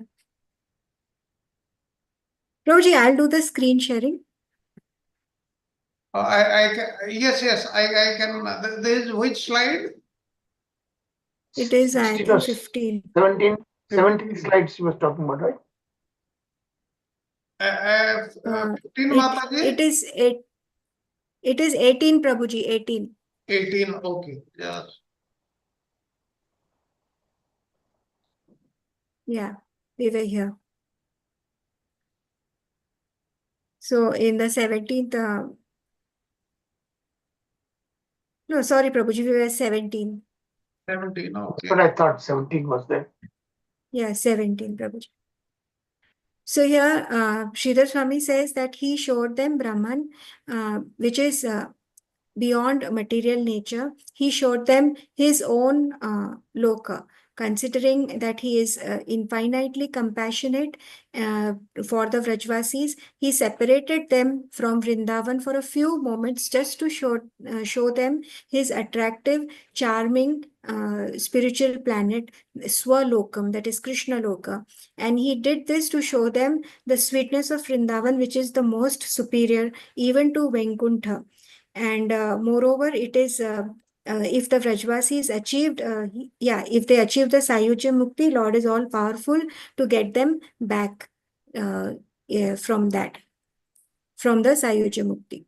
So then in 18, we saw that Sridhar Swami is explaining that because it was impossible for those who are covered by the body and a subtle body to see, first of all, he revealed to them the essence of being of Brahman, which is distinct from the material body. Brahman is unbounded, Satyam, alive, Jnanam, infinite, Anantam, and eternally existing, Sanatanam. So out of mercy, he showed them what the Gyanis see when they are completely eliminated from the modes. So he showed them the Brahman. Sanatana Goswami, Jiva Goswami say, he means eva, the same one. Once in trance, like samahitaha, when they go beyond Maya, that they are talking of the yogis, the sages, when they go beyond Maya, they see the effulgence of Brahman, the Brahma Jyoti. Vishwanath Chakravarti Thakur says, Brahman and Bhauma Vrindavan both have the nature of unlimited effulgent bliss. But the people on earth only experience the extreme sweetness of Vrindavan and not its awesome, majestic aspect, that is the Aishwarya, due to the covering of Yogamaya. So just as a clay pot conceals the lamp, the light of the lamp, Krishna revealed Brahmajyoti far beyond the material world and not the spiritual effulgence that is manifested within Vrindavan on this on the earth planet. So the form of Bhagwan Shri Krishna is much more sweeter than the impersonal Brahman effulgence. This is confirmed by the realization of the Atmarams like Shukdev Goswami. So, though the form of Bhagwan is also all-pervading, he appeared localized in the form of medium-sized human being. Bhagwan Shri Krishna is free from the 6 transformations of material nature. He seems to undergo birth, growth, and so on, but he is free from the 6 material disturbances, that is hunger, thirst, and birth and old age, want and dissolution. He is free from all these.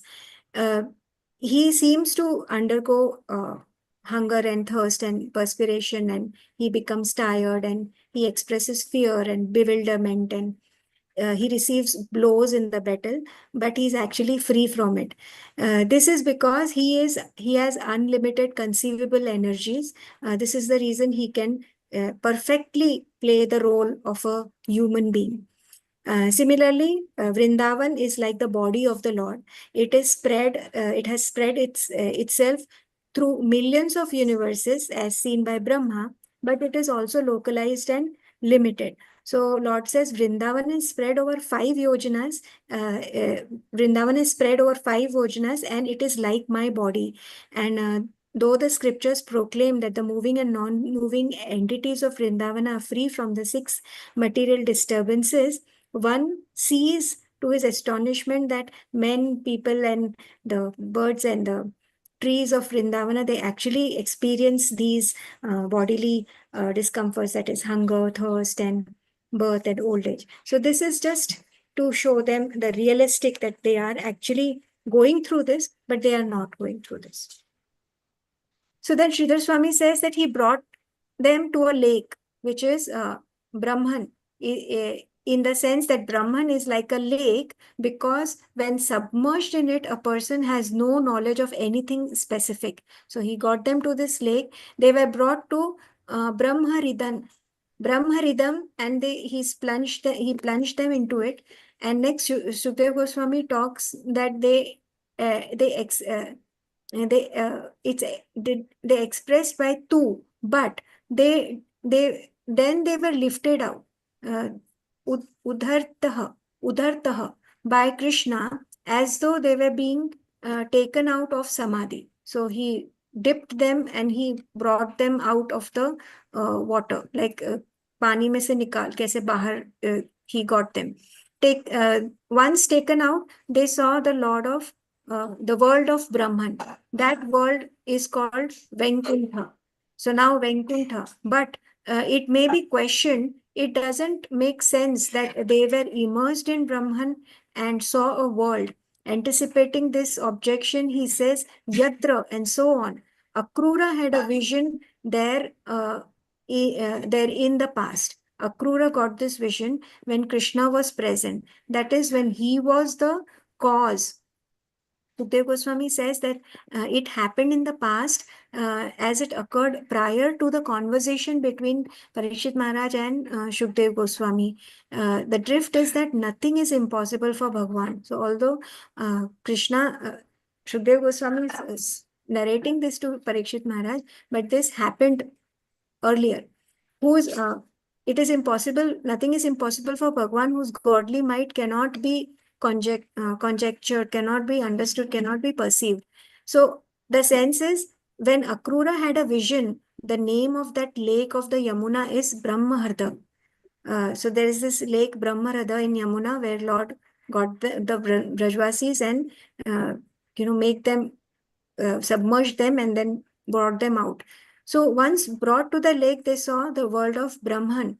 Afterward, they were taken out by Krishna, seeing whom the Vrajvasis became astonished. The lack of the lack of order of the worlds combined with an idea is not well known, should be tolerated.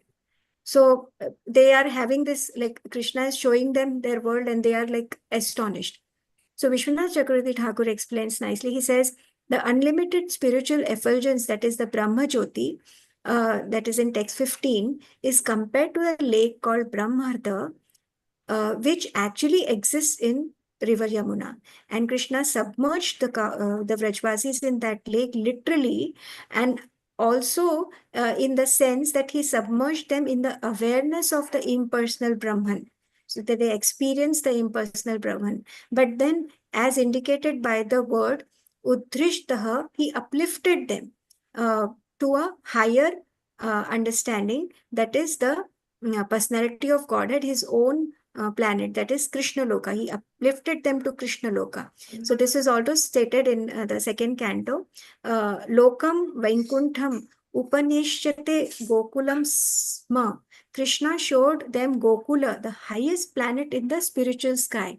As the materialist is taken from the lake of matter to the realization of Brahman, so the cowherd men were taken from the lake of Brahman realization to the direct perception of Goloka Vrindavan. So Sri Krishna's blissful Prema Dhama. So the bliss of Krishna Prem in Gokula far exceeds the paltry loveless happiness in Brahman. The pastime involving Akrura takes place later in the Bhagavatam. So the reason Sukdev Goswami says Akrura saw Vaikuntapura previously is that all these incidents took place many years before the conversation between Sukdev Goswami and Parishit Maharaj. So Lord was basically making them compare. This is Brahman, this is Vaikuntha, and this is Vrindavan. So this, just compare it, like the highest is Vrindavan.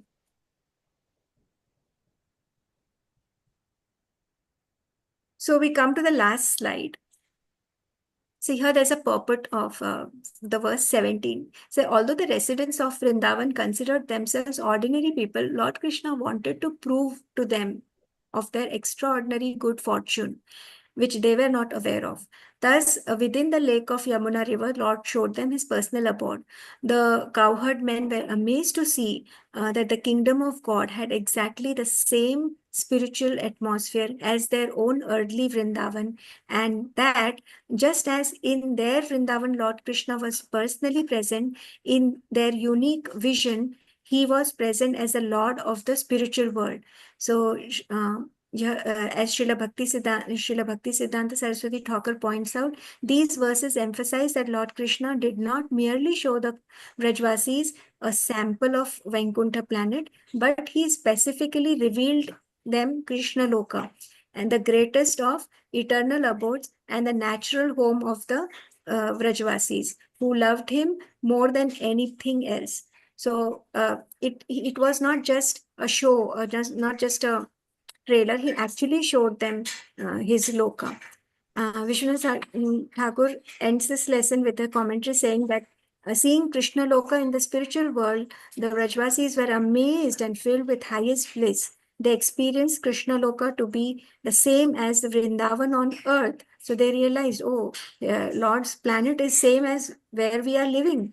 It is just like a millionaire who, having lost all his wealth, becomes full of bliss on finding some clue to the wealth.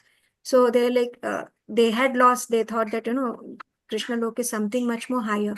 But when they saw, oh, it's the same thing, they found that Sri Krishna, with his lotus face covered with drops of perspiration and worshipable by millions of their life heirs, was personally present as the Lord of the spiritual world.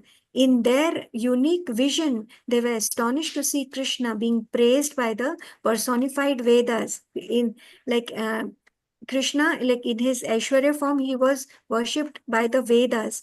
the cowherd men thought, where have these effulgent beings come from? They are seeing the Vedas and the heavenly beings. They're saying, where have these effulgent beings come from? They are unknown to us, but we cannot ask them who they are. So though seeing us, Krishna does not display his boyish manners. Like Krishna is not the same like how he is in Vrindavan over here. He does not run towards us, he does not embrace us with his two arms, so we feel reluctant to approach him and take him on our lap, because they have shared a different their relationship was at a different level of intimacy, which they could not do here in this case. So today Krishna has forgotten hunger and thirst. He is not hungry, he is not thirsty, he is not like a normal human being. But how can his mother live without feeding him? In this way, the cowherd men were astonished. They were vismitaha. So, employing her Leela Shakti Yogamaya, then, when they were thinking like this, Yogamaya then got them back to the earthly Vrindavan. Rupa Goswami explained that, may you be protected by Mukunda, who, in order to teach the cowherd men that there is no place as sweet as Vrindavan, earthly Vrindavan, effortlessly Lord showed them Krishna Loka in the spiritual world and then brought them back to the earthly Gokula. Demigods and demons took birth among human beings and arrogantly harassed the general populace. So just to just out of mercy, Lord wanted to show them, oh, they are the highest, because they were ignorant of their own superiority, that they are the eternal associates. They thought that, oh, there is much more higher Loka, Krishna Loka is much more, the Brahman and the other Vaikuntha is much more higher. Lord mercifully showed them their abode, like he showed them Krishna Loka, so that they feel that they come to know that they are having the best. So here we end this chapter 28 of today's class, and we have seen all the technicalities. Even in between there were question answers, so that made the chapter much more clear. Even if there are any other question answers, we can take them. Also, Sharad Prabhuji will be explaining more about this Ekadashi fast breaking, which is relevant for this particular chapter. So, any other questions or comments? And if I have made mistakes, Prabhuji, please correct me.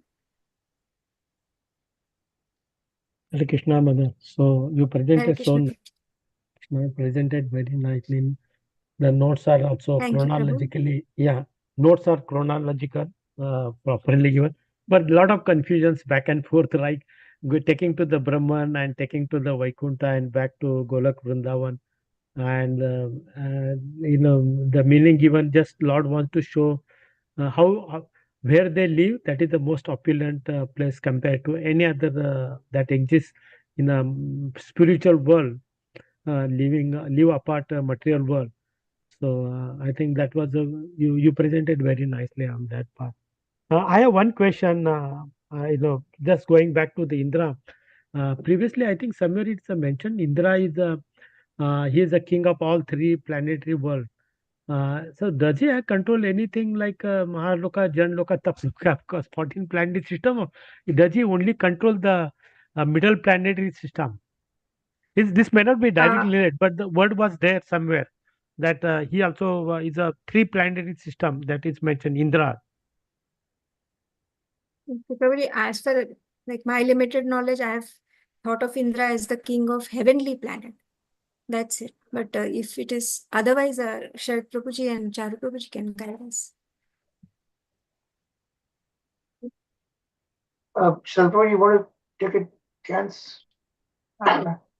Like we have got the 14 planet systems, Bhur, Bhuvar, Swa, and as Mataji said correctly, the Swargaloka, where the demigods they stay, he controls that. He is the king of the demigods, and he stays there, and his control is that only. But but then one will say, is he superior to us? Can he control us? But what happens in the earthly planet, various things are controlled by the demigods, like the heat, that is by the sun god, the water, like all these things. They are in charge of so many things in the material planet. That's how they also control the things here. Now, the question Radha Vinod Prabhuji is asking, Indra is only the king of the Swargaloka, or he is the king of all the 14 planetary systems. Now, in all the 14 planetary systems, the various things are controlled by the demigods, that is as per arrangement of the Supreme Lord, or as given by the Lord Brahma. So that's what is the division of responsibility. See, Now, Janaloka, Maharloka, Janaloka, Tapaloka, and all, they are very, very highly elevated souls are there actually, very, very highly elevated. And the topmost is Satyaloka Brahmaji, which Brahma is the overall controller of all entire material world, all 14 planetary system, not Indra. So Brahmaji is the ultimate, if there is any problem develops, ultimately they all go to Brahmaji. Brahmaji takes Shivji and all the demigods and then go to the milk ocean. And there is a Sveta Dvipa, the island in that milk ocean, where Kshirodaksha Vishnu resides. That's a part of the material world, but the Lord resides there, and then ultimately go to him actually. When Brahma cannot solve this problem, if there's anything, then they go there, But ultimately, Indra has no jurisdiction, Satyaloka and other lokas. He is just there. He is given in charge of the Svargaloka, and he does take care of, the rain cloud and all those things, basically called rain guard, So our Mrityaloka, he controls that, you can say that, but not the Maharloka, Janaloka, Tapaloka, and so on like that, all the way to go to Satyaloka, So that you must have a clear understanding that. All right? Yeah. And I think that's what Sharad Prabhuji was trying to convey that. Am I correct, Sharad Prabhuji? Yes, Prabhuji. Yeah, but it's a mention, previous last class, it's 3 worg. I think that is what is the Indra is. Three means this Bhurloka, and Svargaloka, only that. That's all. Okay. But the upper lokas are, it's not under his control. Okay, Prabhuji. Hare Krishna. Thank you. Actually, even so many there are demigods controlling seven lokas beyond that middle planet system is Bhuloka, earthly planets, not Earth itself, but there are many Earth-like planets, But then, so there are 7 above and 7 below the subterranean Sutala, Patala, and all these things, okay? Talatala and so on like that. That is also not under his control. But I'm sorry, Mataji. Yeah. At the same time, the demigods, they are dependent on the earth, because in yajna, what is offered, that is what they receive and they eat. Oblations. That's why oblation is carried by Agnidev. That's why the demigods, they do not want you to be liberated and go to the spiritual world, because they will not get any food. And even when they come to the material world, as you would have heard, they do not touch their feet on the earth. And they totally despise the order which comes from all of us, human beings. They don't like that. But due to some reason, they come and fulfill the desires, then go. That means whatever responsibility has been given to them, they perform it. That's all.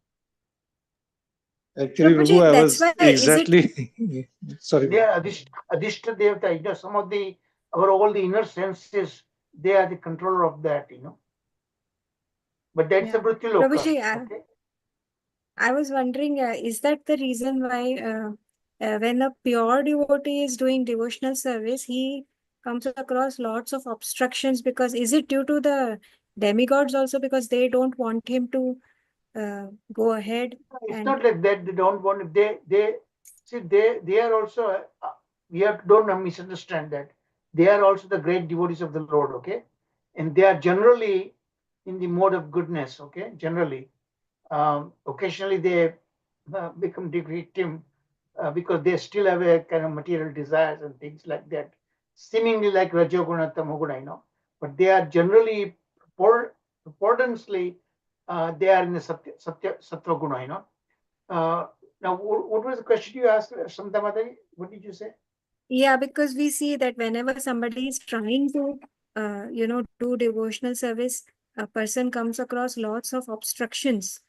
No, So I was wondering if, Indra is always afraid of his Indra Loka, He's in charge of demigods. So somebody, some great rishis performing great tapas and things like that, he always become uptight about that, And like 100 Ashwamedha Yagya, some Kshatriya kings might be performing.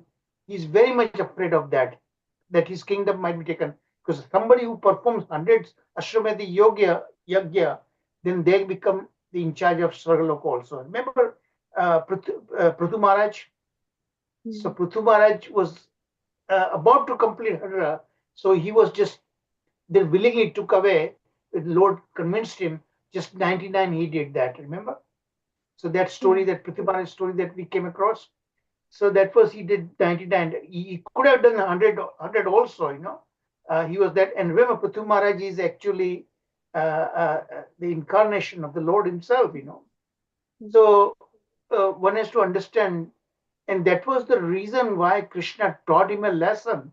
When Indra got too, puffed up of his power, and he showed him that there is a limit to you, and he learned it. He learned it. So, Radha Vinod Prabhu, did you get the answer now? Yes, Prabhuji. Yes, thank you, Prabhuji. Yes. so can we say, Okay. Prabhuji, that when we in Kali Yuga performing devotional service, if we come across lots of hurdles, is it because of our own lack of determination and because of our karmas? Can we say that? Now, again, then you have to consider the different levels of devotees, okay? Okay. Kanishadhikari, Madhyamadhikari, Uttamadhikari, and all these things. At the initial level, bhakti is like a game of chess, actually. How to make moves, how to play chess, that's very easy. But to make progress, to become a chess master or chess grandmaster, that requires a lot. So in bhakti also, when you go to higher and higher and higher levels, then it becomes difficult in the sense, then Krishna's Mahamaya test ourselves. All the demigods can test also. And ultimately, very high level devotees, Krishna personally takes charge of that devotee. And he personally may give sometimes he personally takes away all the material wealth and everything so that they can come clear and closer and closer and closer. Remember the story of Narad Muni is taking, we heard about in the first canto, 6th chapter, Yes, I think. yeah. Even Narad Muni, So that is, that's what is, there's a verse there. Yastyam yanugrahami, tad dhanam harishyasi. So for them, there's a special mercy reserved. Okay. Then they're almost to the point coming to Krishna. Okay. And look at the gopis, Radharani, how tough test Krishna took of them. So that's a great example. And that's again teach us a lesson how to do these things, So, and Krishna may give you a very tough test, but at the same time, he protects also. Okay. Just like in bhakti, he tests, only wants our desire, strong, wavering desire. That's what he looks for that. But at the same time, he gives the strength also. Okay? He doesn't leave them unprotected. Those that he's taking tough test, but ultimately he wants to bring us closer to him. Look at how tough test he did to gopis. Gopi Gita will be hearing now. You know, Yeah. Gopi Gita, what is it actually? When they got sly, that's what we are going to see in the very first lesson beginning tomorrow. What is Madan Mohana? Our Acharya split that. Mada na moha. Madana Mohana. Okay? Mada means the pride, false pride. Na, not. Moha, illusion. So Madana Mohana will take away all our false pride, everything in his devotees. That's called Madana Mohana. Our Acharyas explained that way, okay? We'll see tomorrow's class. So it's really how Krishna operates is really amazing, you know, amazing. It's difficult to understand, but at the same time, by our Acharya's mercy, we get a little bit knowledge about it, you know. Any Thank you, other points, Prabhuji. I think questions? Sanjeev Prabhuji, Prabhuji. Prabhuji, by this, he cultivates our faith more and more. Exactly. He If we strengthens loses the faith, he himself strengthens our faith. Yes, Prabhuji. When does the faith become strengthened? When we think something and we see the result of it, then our strength becomes strong, right? When the medicine works or not, if it doesn't work, we lose faith. But medicine works, then we have a faith in that medicine and the advice of the doctor. The same way here also. When the strength of the bhakti, when the devotee sees that, realizes that, and the faith in the scriptures, you know, all this thing goes hand in hand. प्रभु जी mercy जो है वो ऐसा है, mercy मतलब बहुत अच्छा होगा वैसा नहीं, सीधा सोटा पड़ेगा फटाफट ऐसा है. No, actually, see the those rewards which are not that high, they are very easy to get. But the toughest, highest reward to get, you really have to struggle. You know, there is no gain without pain, right? A bigger reward requires that hard labor. Hard, everything is very, very. The strongest thing is how utsaha nishchay dhairya tat karma pravartanat, right? That Rupa Goswami's verse in a nectar of instructions. That devotees needed that. You know, devotee needs that. That's what I always, encourage you to show enthusiasm.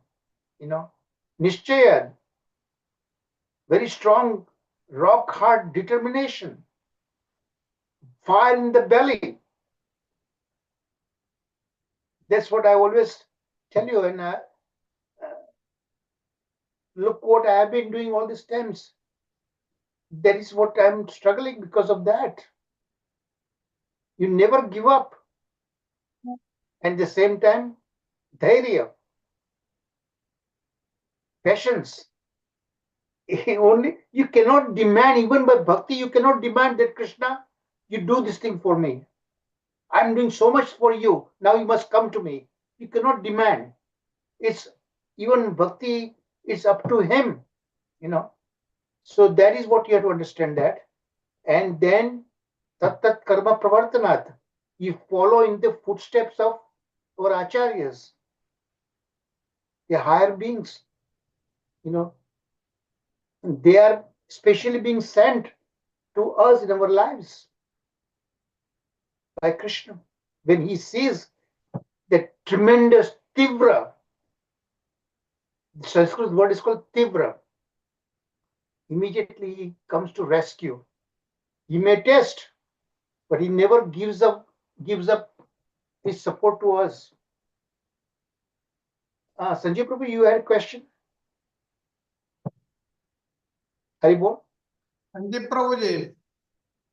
No, I thought he had a question. Hare Krishna Prabhu, Dhanush Pranam.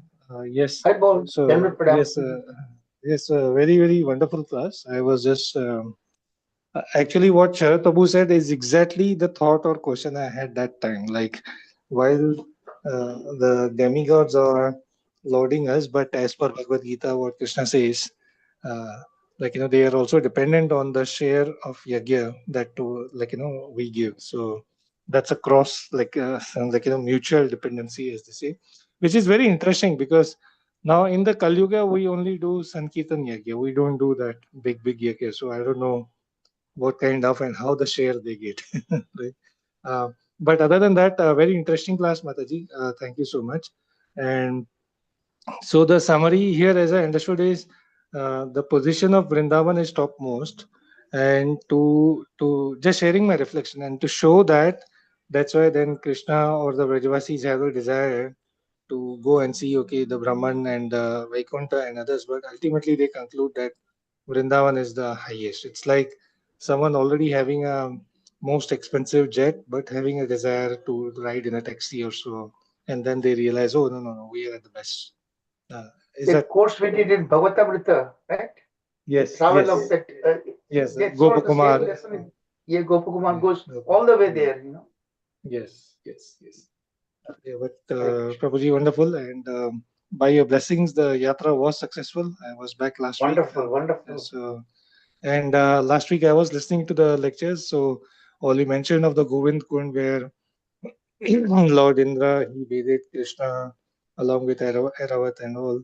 We visited those places. So yeah, it was a So good beautiful. reflection. Uh-huh. Okay. Wonderful.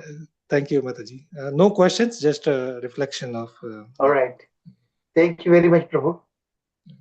Okay, now I'll explain certain things about Nice, it. Radha Kund Tilak Prabhu, Sanjeev Prabhu. Yes, Mataji, yes, we got Radhakund Tilak also, so that's why it's very, very blissful. Hare Krishna. Okay, now I'll explain certain things about Ekadasi, which which are connected to today's class also. As you know, in Hari Bhakti Vilasa, various quotations from various scriptures they are given, and the necessity of observing Ekadasi is also given. And Bhakti Vinod Thakur in Saranagati, he says that I observe with great care the holy days of Ekadasi and Janmashtami, for they are the mother of devotion. That's why everybody from 8 to 80 years of age, they should observe Ekadasi under all circumstances. Now, the various rules of Ekadasi must come in prior to the Arunodaya Vidhi, that is the sunrise. That is, it should commence 1 hour 12 minutes before the sunrise. Now, when it does so, it is called Suddha Ekadasi or pure Ekadasi. If it begins after that, it is considered impure and is therefore observed on the Dwadasi day, making it Mahadwadasi or compounded. And if Ekadasi falls on sunrise 2 days in a row, fasting is observed on the second day. These are the general rules. Then if Mahadwadasi is in force, fasting is prohibited on the Ekadasi day, but the observance is done on the Dwadasi day. And the other rules are, if Ekadasi begins after sunrise and ends before sunrise the next day, it is considered lost, or we can say it is too short, and therefore it is impure. Therefore, the next day is called Unmilani Mahadwadasi.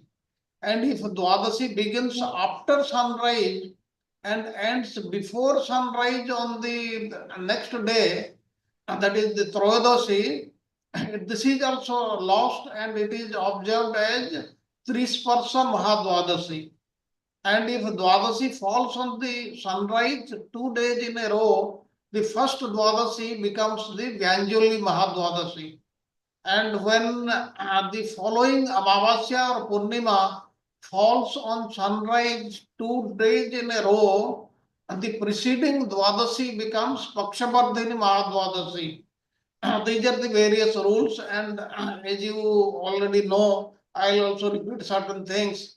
All devotees must avoid what type of foods, grains, that is wheat, rice, dal, peas, bean type of vegetables, mustard seeds, sesame seeds, except on Sattila Ekadasi, when they can be taken.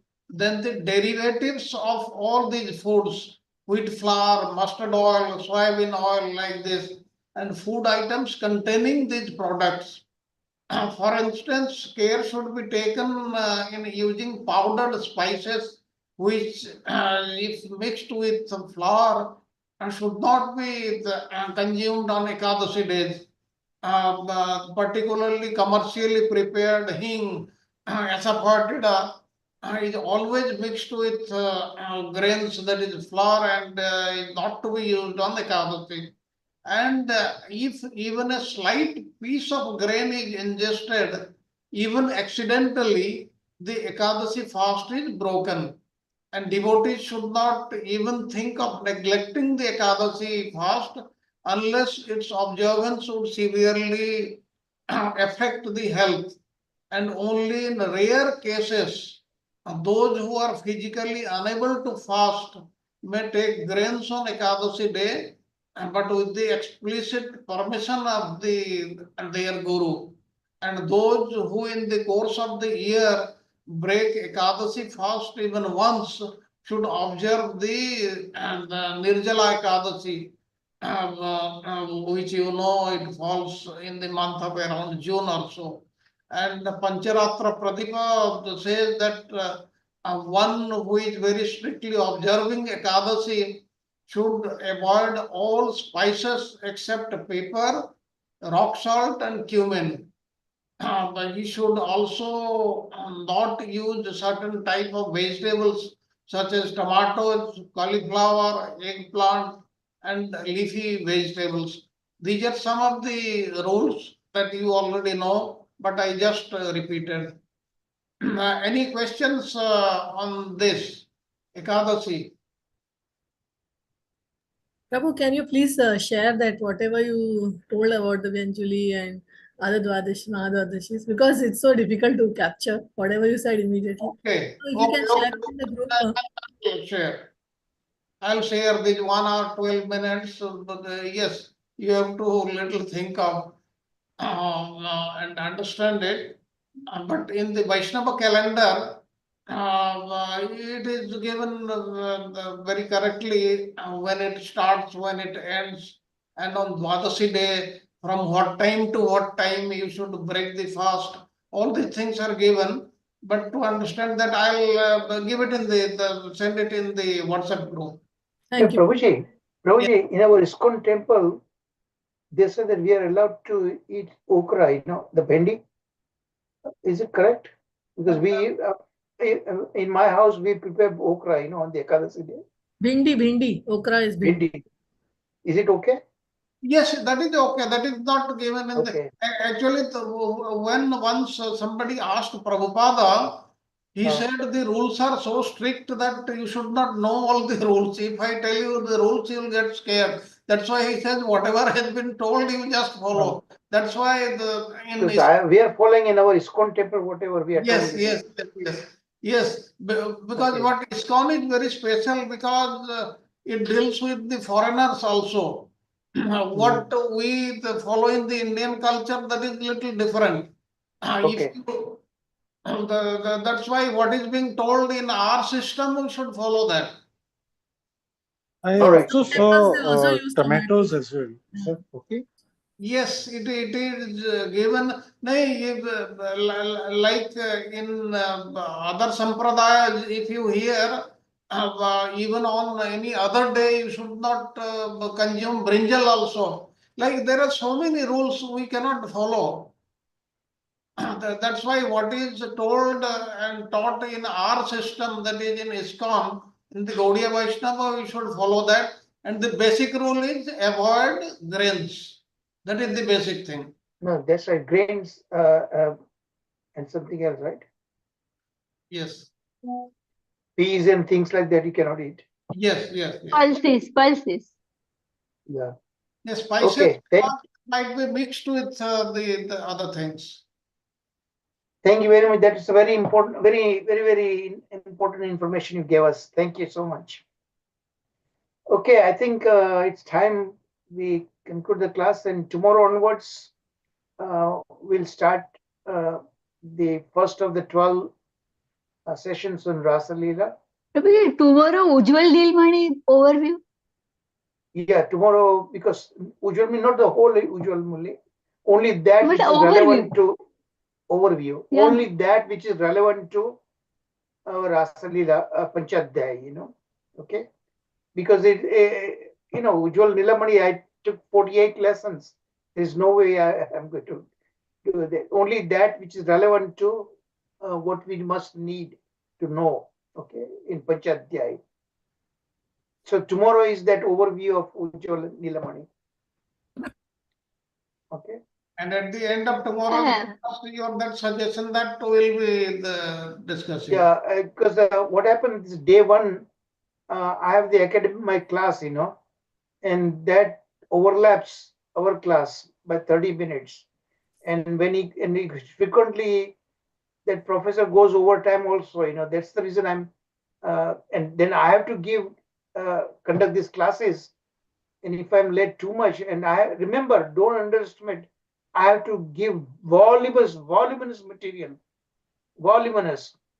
I still not yet decided how to make PowerPoints. And I'm going to have to do it within this week, you know, beginning lesson 62 onwards, you know. So, and the Acharya's commentaries are really mind-boggling. 100 pages.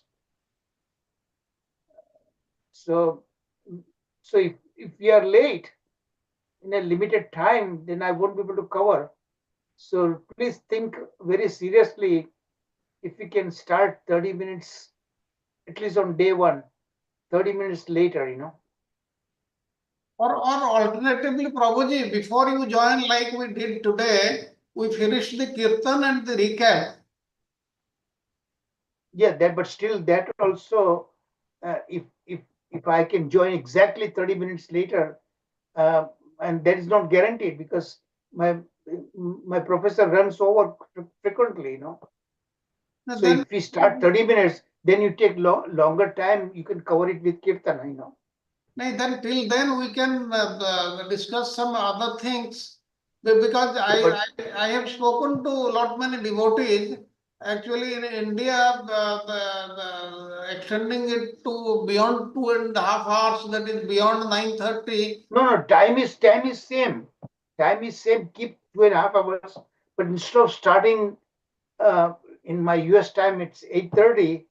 We start at 9 o'clock, you know, and take 2.5 hours from that. So 2.5 hours we are not changing. Just half an hour going over, you know, time late. So in India, it completed at 10 o'clock.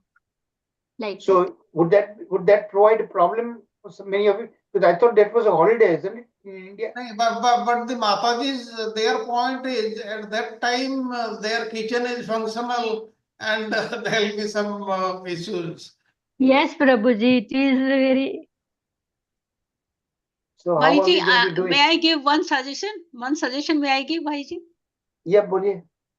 हाँ, ये जो recap करते हैं हम day 1 और day 2, ये recap दोनों day 2 को कर दिया जाए और उसमें small But the question day 2, जैसे if you do it both, then you will take 1 hour. Can you do it in half an hour? Because voluminous material we are going to cover. Voluminous material.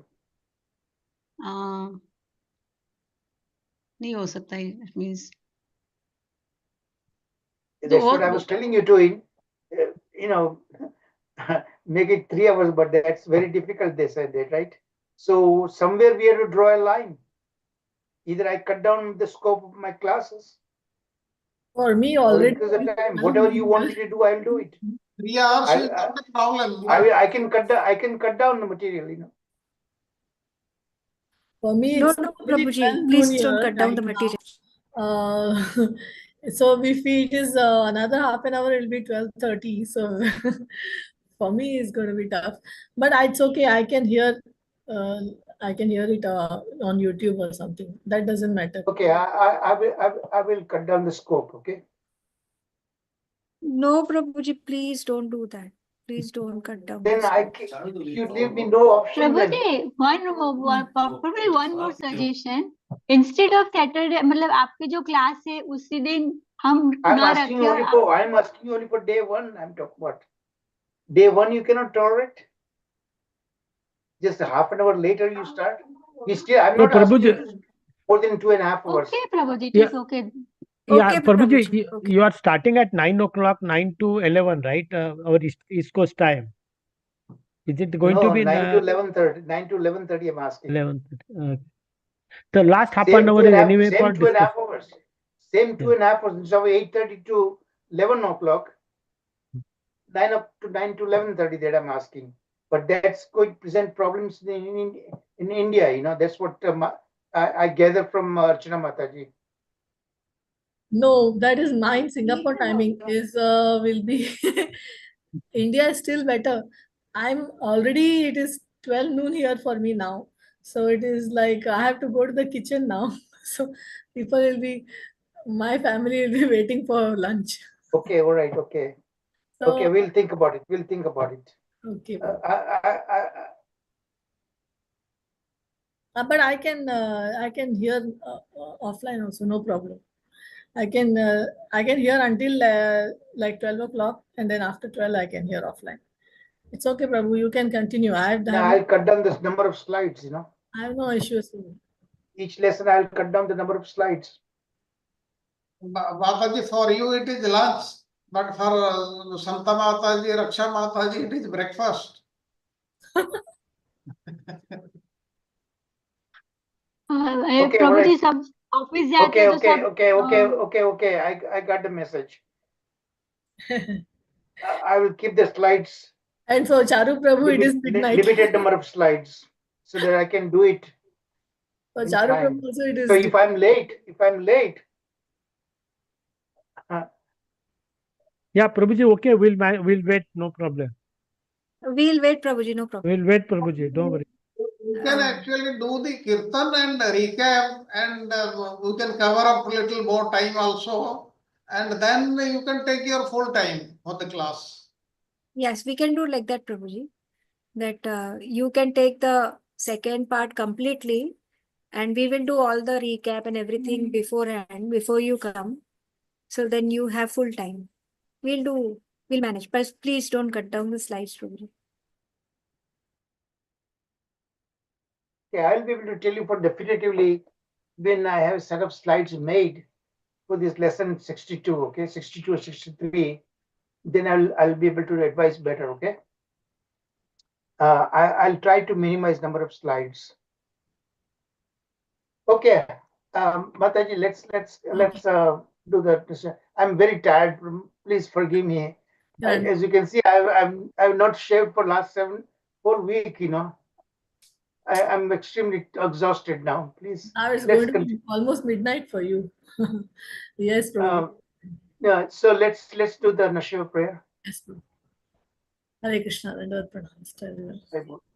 Namaste Narasimhaya Prahladaladadaine Hiranyakashipu Vakshaha Shilatankana Khalae Ito Narasimha Parato Narasimha Yato Yami Tato Narasimha Vahe Narasimha Hrudaye Narasimha Narasimhamadhim Sharanam Prapadye Tavakara Kamala Vare Nakha Adbhuta Shringa Dalita Hiranyakashipu Tanu Vringa Keshavadvita Narahari Rupa Jai Jagadisha Hare जय जगदीश हरे, जय जगदीश हरे, जय नरसिंहदेव, जय नरसिंहदेव, जय प्रहलाद महाराज, जय प्रहलाद महाराज, जय जय प्रभुपाद, प्रभुपाद, प्रभुपाद, जय जय प्रभुपाद। कृष्णदेव भगवान की जय, भक्तराज प्रहलाद महाराज की जय, जगत श्रीला प्रभुपाद की जय। Thank you all devotees. Hare Krishna. Today, 6.5 hours lecture I've been hearing. 6.5 hours at a stretch. Okay, Hari Bol. Hare Thank Bol. you very much, everyone. Thank you. Dandavat pranam. And I Hare need your Krishna, blessings Dandavat now. pranam, Dandavat pranam Samanta for Mataji, Hare Krishna. Prabhuji. Dandavat Samanta pranam, Mataji, I Prabhuji. need Thank your you. blessings now. You ask us, No, no, right? Prabhuji. No, Prabhuji. Thank you. Thank you Very for tough giving job us I have to the. do it. Next 12 sessions, I have to do very, very tough job. Hari Bol, Lord everyone. is there to protect you, Prabhu. Hare Krishna. Thank you, Mata. Thank you, Samta Mataji. Very nice explaining. Thank you, Mataji. Dandavat pranam. Thank you so much. Thank you for giving the opportunity, Krishna. Charu Prabhuji. Thank you. Thank you, Sharad Prabhuji. Thank you. Thank you, Sanjay Prabhuji.